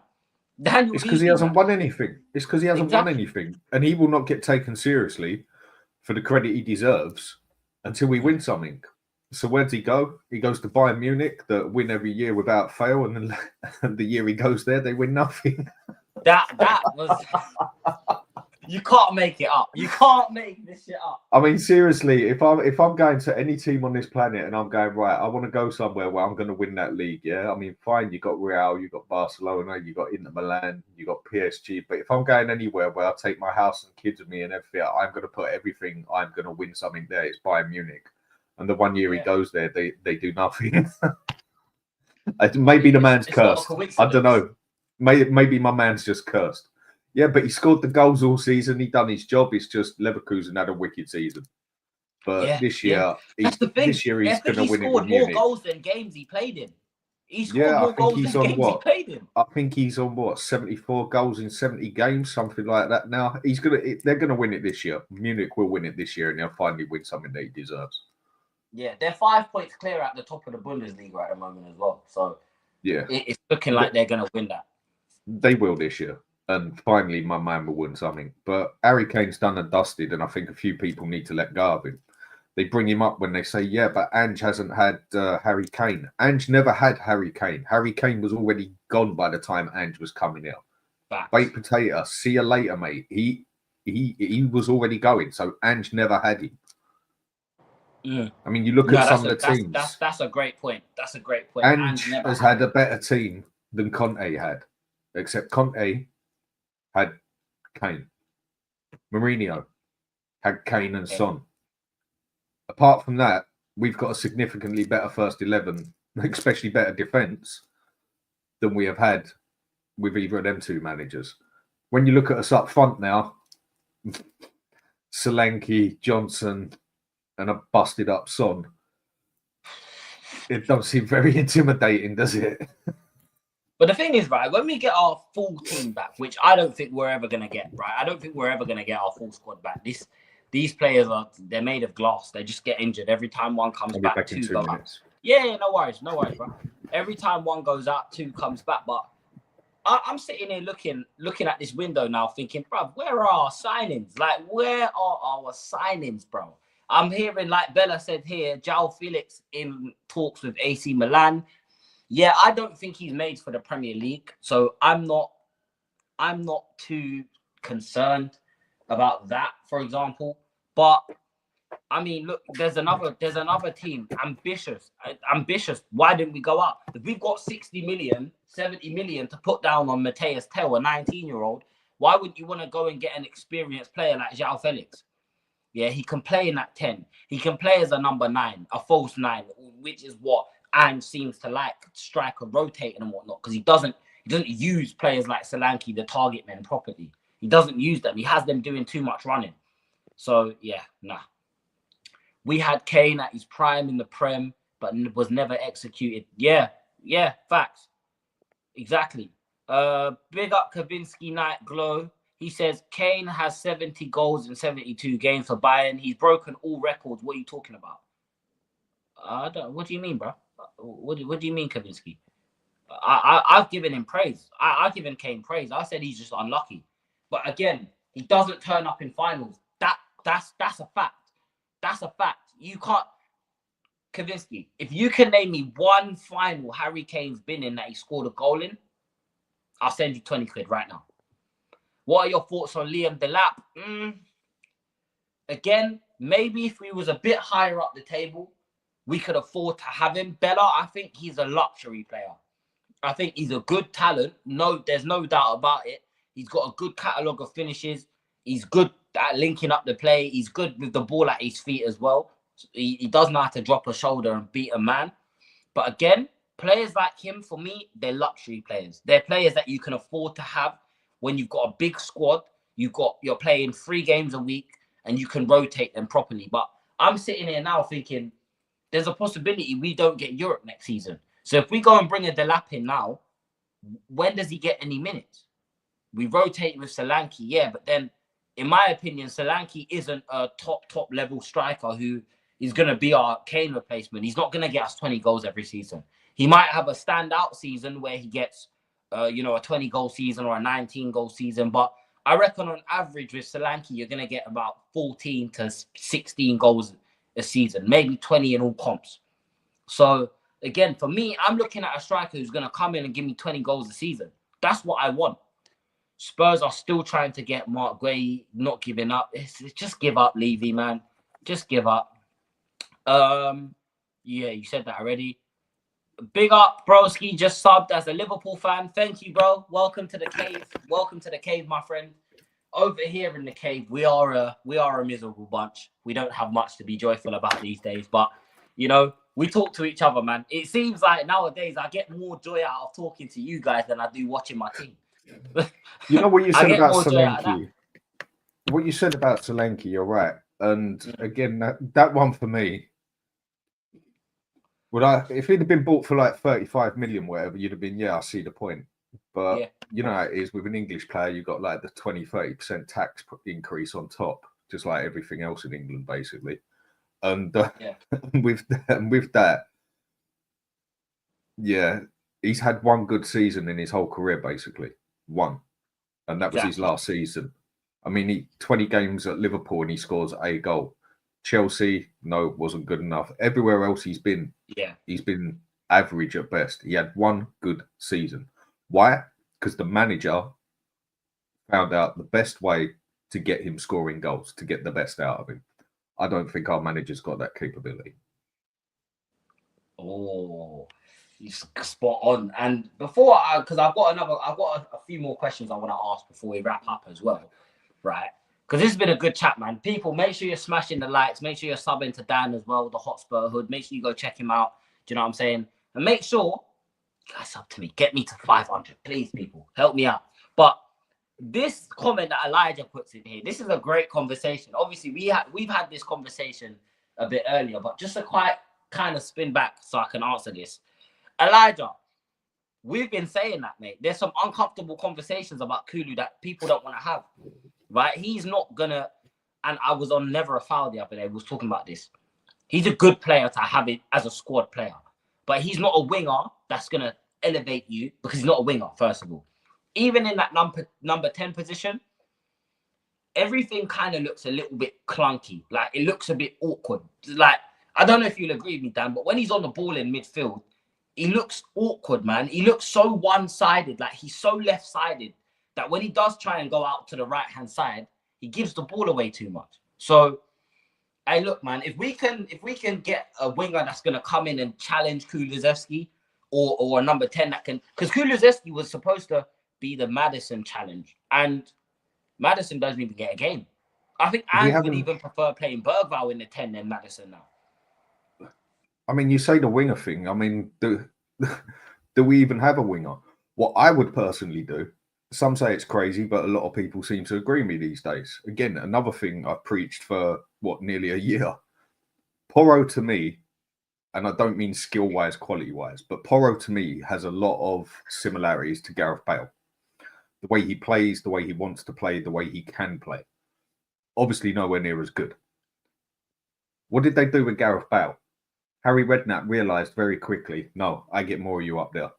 I think personally, I'd have Spence on the bottom right and I'd be playing Porro as my winger up there. Not that we even really use a winger, but I'd use him in. I'd use Porro up on the right wing because he's about our only one who can cross the ball regular. He can pass the ball, he can shoot, he can run with the ball, he can take his man on. He's got a bit of stamina. Can he defend? Can he help? I'd have him up the wing like they did with Bale. He's very similar to Bale, the way he plays. He's just nowhere near as good. It's like Timo Werner. Timo Werner plays pretty much how Son plays, the same sort of way. It's just he's a poor man's Son, very much poor man's Son. But he does actually play the same sort of style that Son plays. That's why they got him there.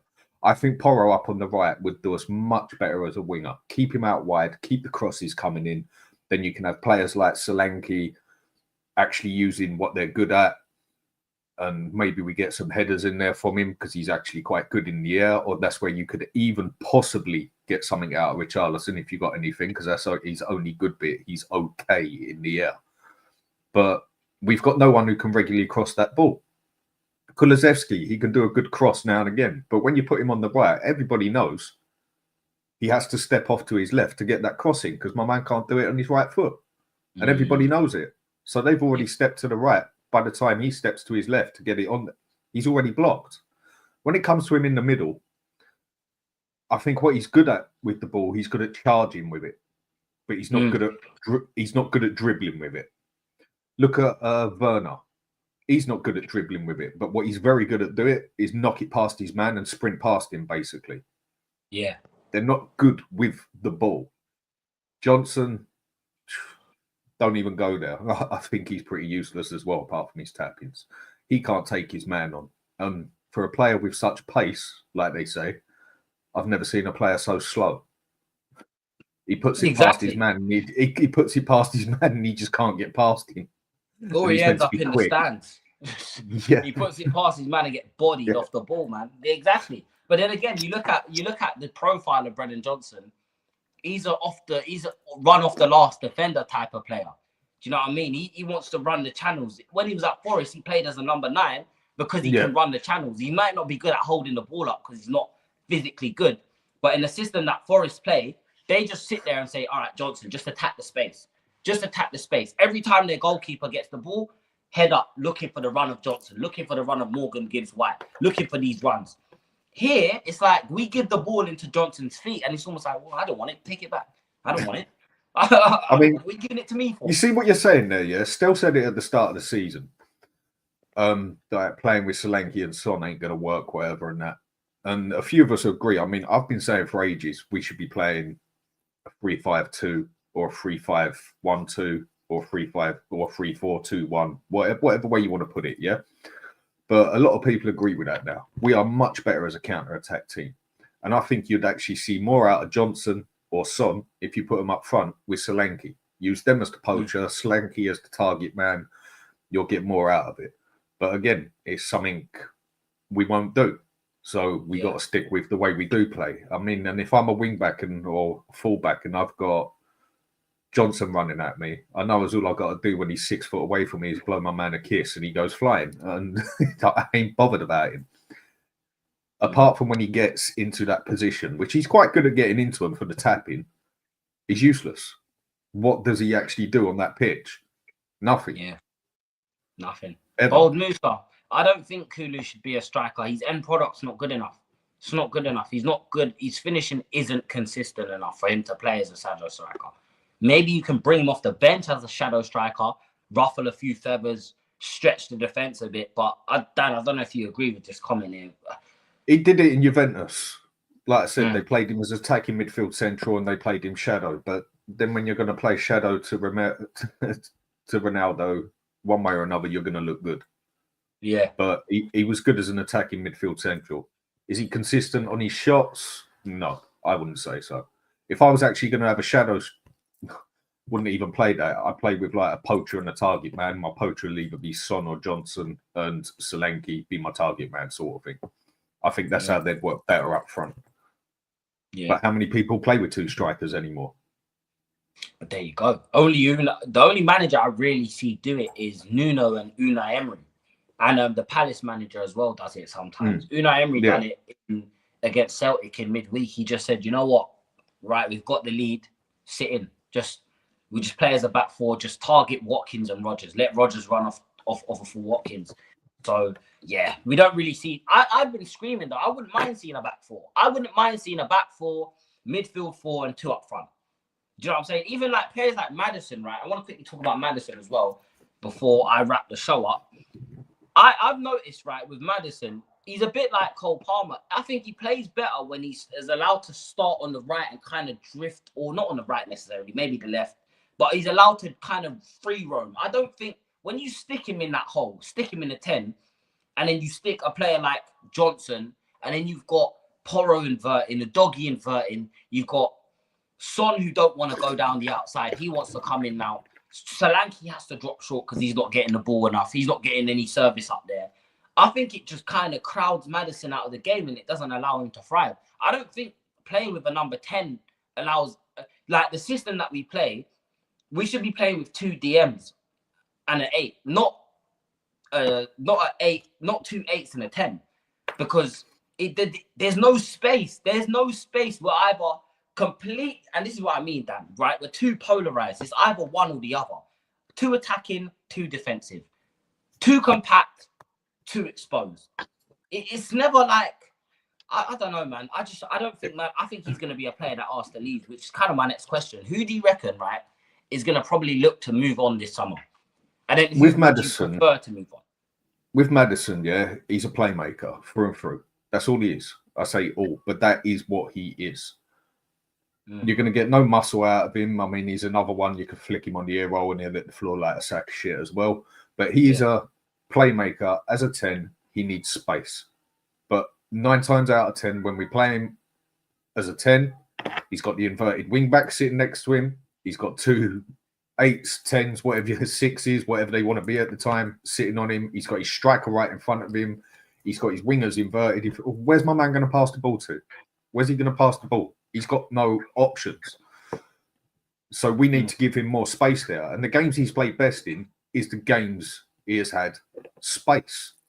Other one on what you said, that's what they did with him at Leicester a few times. And when he's played for England, that's what he's usually done. Stick him out on the left, but let him play as a playmaker out on the left. Give him the space out there because he can cross the ball, he can pass the ball, he can cut back to a 10 position as such and put the ball in there. But again, it's another player. We do not use him to his capabilities. He has to play Angie's way, and Angie's way does not suit him. And you can tell, I don't know what's happened with him and Ange. Something definitely happened. Him and behind Ange's the line. falling out, innit? I think Madison's done something with Angie's wife. Seriously, they do not like each other, and you can see it. Or there's pictures. I don't know. They don't like each other. Yeah, that man. is how bad it looks with them too.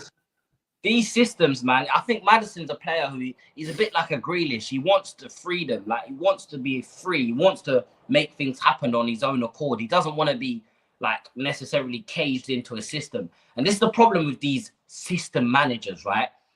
Players like Madison can't thrive anymore because they've got no freedom. It's like, well, I can't take too much time on the ball. I've got to look to get the ball out of my feet in 2 seconds. Even if the pass isn't there, I have to make the pass or Ange's going to scream. And this is why we turn, if anyone actually watches us play, you will notice we turn the ball over a ridiculous amount of times. I think in December, we had an average of about 100 turnovers for the month of December. 100 times the ball was turned over. So everyone says like, oh, we play possession-based football. We struggle to keep possession of the ball. And Madison's probably looking at that thinking, mate, you don't want to give me a consistent minutes. Fair enough. Whatever. Maybe I'm not performing. If I'm not performing, I understand. When I perform, I get dropped. Look at the Southampton game. Scores twice, dropped. Do you know what I'm saying? Man City game. Scores twice, next game, dropped. Do you know what I'm saying? Madison, if I'm Madison, I'm looking in the summer thinking, right, I'm what, 27 now, 28? I can get one more big move. I can get one more big move to another club and I'd move. I'd get a move as long as Ange is here at least anyways. Maybe if Ange leaves in the summer. I agree. Yeah. I agree. Angie's way just does not suit Madison. And I think Madison might have been one of the ones who's confronted Ange about the way he plays. And where Ange is so far stuck up himself, he don't want to hear it. And that is why he's got the problem with it. And I feel Madison also gets a lot of stick for things. Yeah, some of the stick he deserves, because as soon as we sort of start going down, his attitude gets bad as well. Just like the rest of the team sort of thing. They all just mope about. But then again, our captain does exactly the same. But Madison, he's a player. He needs space. A playmaker needs space to make play. That is what he's there to do. And when he's only got the options of a 6-foot pass next to him, what do you want him to do? What can he do? He wants his man coming in on the far right, on the far left, running up in front of him so he can put the long ball over to either side or a direct ball to run onto. But he hasn't got the space to do it. Yeah, I agree with this comment as well. He done it clean at Leicester for how many years? Yeah, exactly. And another thing is, right, as well, again, we've got players that are all our players are all over the place. It's a bit of a scattergun approach, right? And this comment, Kavinsky, is a good comment because I think if you do put him in a better team with better players around him, they will understand that this is what I mean by I feel like there's a bit of a mental block with our players as well. And I see Patrice Evra talking about this. He was talking about, was it Evra? No, it was Berbatov. It was Berbatov, I think. He was talking about his relationship with Tevez, or no, it was, who was it? It was Nani. That's it. Berbatov, Nani. They were talking about their relationship, right? And he said, I know Nani likes to take a lot of time on the ball, right? I know Nani likes to dribble. So I don't make the run immediately. I slow down. Understanding. There's an understanding between the players, right, in the team. Or I know, for example, when this player gets the ball, he wants to get the ball out of his feet quickly. So I move a bit more urgent to get into the box. These are things that I don't see at Tottenham. I don't see the players have a bit of a mental understanding of, all right, cool, this is what we're going to do, right? If I make this run deep, if I make the run deep to collect the ball, Johnson, look, get up, start making that run off the shoulder. Make the run off the shoulder. Son, if Solanke's going to drop in, make sure you drag the other defender out wide to allow space for a late run from Papsar or Bissouma, whoever's playing the 8. Stuff like this. I don't see that at Tottenham. It's all a bit scattergun. Let's just, whatever works. It's like, oh, fuck it. We just square pegs, round holes. That's what my friend keeps using. Square pegs, round holes. And it's costing us. It's costing us in games because we don't have an outlet. And again, I want to come back to one of these comments real quick. Where is it? It was about Santiago Jimenez, a player that we've been linked to. He's a top player. He's a bagsman, right? Look how cheap he went to Milan for. And we're bringing in Solanke from Bournemouth for 65 million. Come on, people.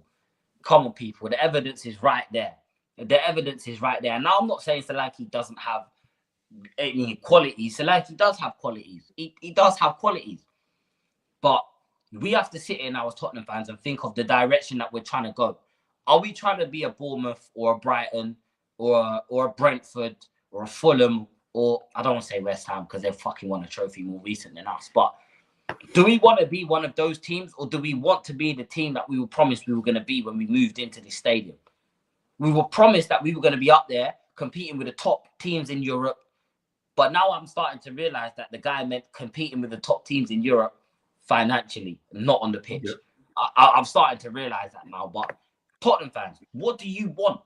You have to sit there and ask yourself. If we sit here and gas up the signing of Danso and gas up the Kinskis and the Archie Grays and the Bergvalls, then that becomes acceptable. We're setting a precedent that's acceptable at our football club. We need to demand more, like guys like me and Dan and Sava. This is why we don't get excited by signings, because we know we want to be the top team. We want to be the best team in the world. And to do that, you need to go out there and have the best talent ID, have the best players. Well, not necessarily the best players, but a manager who also has the same ambition as the club. I don't think Andy's ambitions match the club, which is why I think he has been hung out to dry. No, it depends what way you mean it. I think Andrew's got the ambitions. I think he's got the ambition. He wants to win the league. He wants to win through and through. I won't deny that off Andrew. And that's the thin borderline with his personality. There's some things I like about the manager. I like his attitude. I'm a man, and that is that. I'm going to do my thing, and that is that.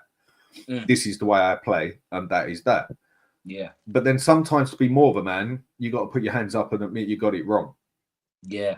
And he doesn't seem to do that. That is what lets him down. If he could properly put his hands up and say, right, I've got it wrong. This ain't working.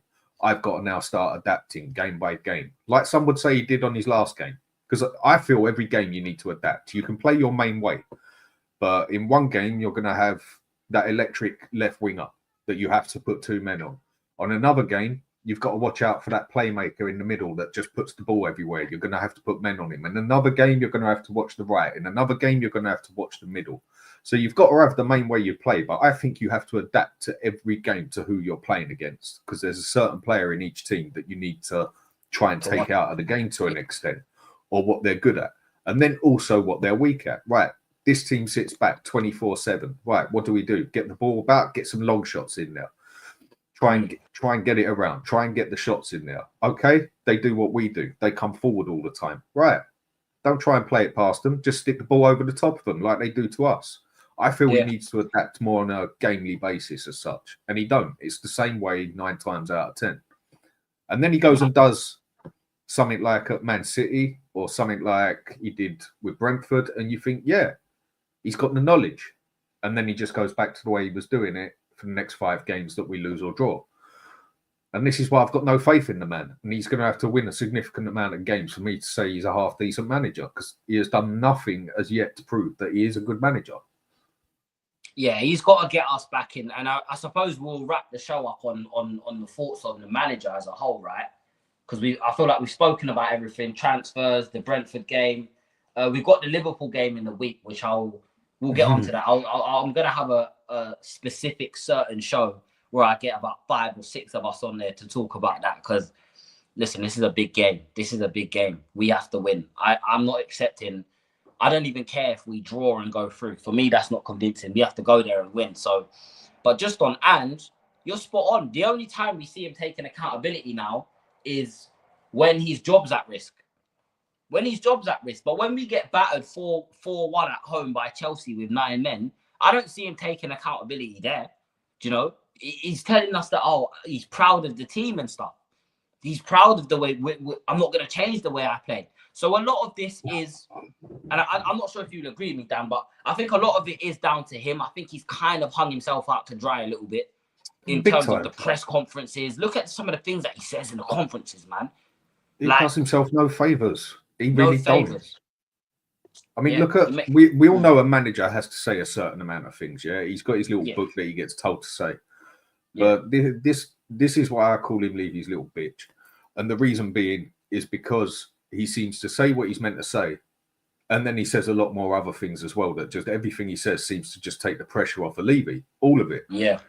And then he starts talking about entertainment. Seriously, we have just drawn a game that we should have just won. And you're talking to me about entertainment. We then lose a game, and you're then saying, well, I didn't make the subs because we didn't deserve to make the subs because we didn't deserve to win. Well, then we... But then why did you we shouldn't have played the game then? What the fuck? That's what I get. I don't get him. I seriously don't get him. Some of the stuff he has said, he does himself no favours whatsoever. Every player that we get here is my choice through and through. Okay, we know it's all not, but some of it definitely is. I mean, he complains about his strike force, and then we go and get Timo Werner for the second season on the trot. Things like that. He's put his own head on the line. He really has. And he's going to be one of those people that dies on his own sword, basically. Yeah. Where he's that stubborn. That's what I think as well. That's what I mean. Like, at this point now, I'm at the point now where I'm not even going to sit here and scream Ange out every stream and whatnot. Don't get it twisted, right? If we go and get embarrassed, man, my head's going to be gone. Because after that Leicester game, I went absolutely ballistic. I went absolutely mad, Dan. I come home. In fact, that game was so stressful for me because I went to the game. Then none of the trains were working when I left the stadium, right? So I can't get on a fucking train. So I've had to pay for a cab, which is like £50 from the stadium to where I live. I think it was like 57 quid. Then where you got to get up there from? I've got to get up here from East London because I'm staying in East London right now, like Brentford, Guildford. Yeah, so, South East London for me. It's a mission to get up there. It's a mission. It's a mission, bro. Do you know what I'm saying? It's an absolute mission. If I got on a train, it would have taken me 45 minutes to get home. Booked the cab. The cab's taken about 20 minutes to get to me because of the traffic going in and out of Tottenham after the game. Then it was 5 minutes up the road because he parked in the wrong place. So I said, all right, I'm going to have to come to you now. Cancelled on me as soon as I got around the corner and drove past me. So then I had to book another cab. I got home late to set up my stream. I sat down and I lost my head because I won't be embarrassed, okay? I sit here and say I'm not a victim, okay? We're not victims as Tottenham fans. We don't deserve to be treated like victims. We are victims. We are victims, though. We don't deserve to be, but we are. We are victims. Certain fans deserve it, absolutely. Certain fans deserve it because they're, the happy clappers. They deserve it. Yeah, exactly. We don't deserve it, but we are victims. We're victims of Daniel Levy. But then half of them, it's their own fault that he's still here and everything. But don't go into that one. Yeah, there we go, man. I'm going to make a separate stream about the owners. But people, we got 50 of views in here. 50 of views in here. I did say I was saving something to the end, right? And I've got a little message. I've got a little message for everyone, right? People, I started this channel because I said there's not enough people in the Tottenham community, in the Tottenham world, talking about the real problems at this football club. Not enough people are calling it out. I don't want to say no one, because you've got channels like the Two Marks, Sava, Perchy, Dan here, the Danalist as well, the other Dan as well. Like, you've got loads of channels out here that are really, really using their platform to voice their frustration. And when I started this channel, I said to myself, you know what? I'm not sure if I want this to be my full-time job, but as it's been a couple months, I actually really enjoy this. And you guys have actually made doing YouTube really enjoyable for me. So I thought I'd take the time to say thank you to everyone that has subscribed.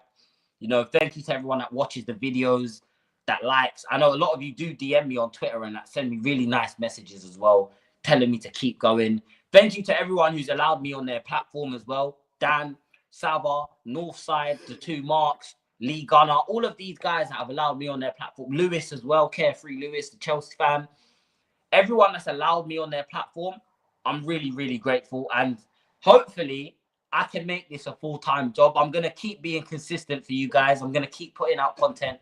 But please, please, please, look, whether you're Anjin, whether you're Ange out, whether you're Levy in, whether you're Levy out, let's just remember that we all have one goal. We all have one aim. And it's to see our club do well, see our club lift some major honours, and see our club become the best team. That, because I'm sure Dan would agree with me. That's all we want for our football club. So please, please, please, let's keep the abuse to a minimum. You know, people come in my chat, whether they're trolling about Anjin or whatnot. Listen, we try and have high IQ football conversations, all right? So please, please, please, let's keep the abuse to a minimum. Any guests that I have on the channel, please make sure you go and show them some love, show them some support as well, because I appreciate that. Dan, I appreciate you giving up your time to be here, man. Talk Tottenham like me. Thanks for having me on. No, always, man. You're always welcome. You know that, man.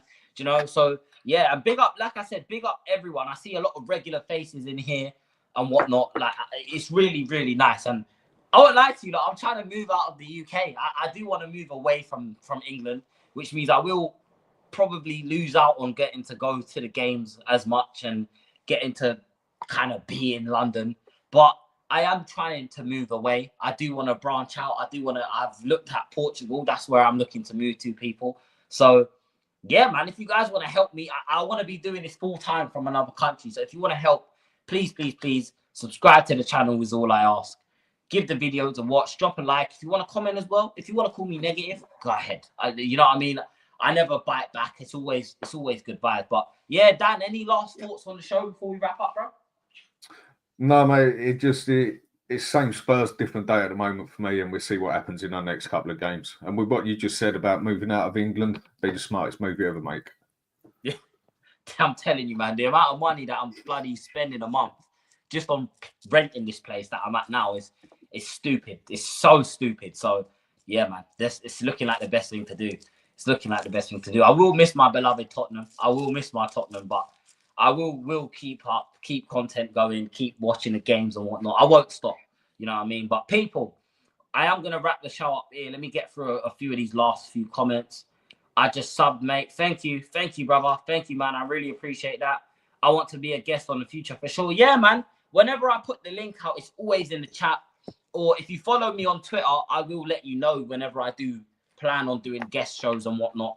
I am going to have another stream for you guys tonight. It will be a bit later, probably around 10 p.m, where we kind of just break down the transfer window, kind of go over any last little bits of transfer news and whatnot, and just talk about what our expectation is from now, because 2 wins on the spin. Hopefully we can kick on from here.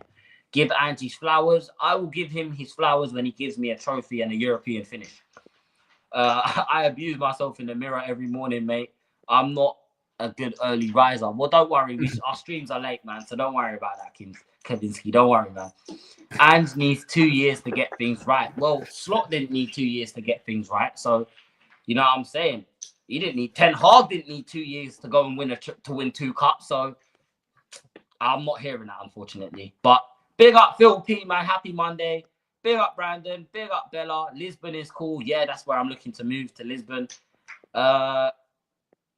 Talking about NFL. Squid Games, yeah, that pissed me off.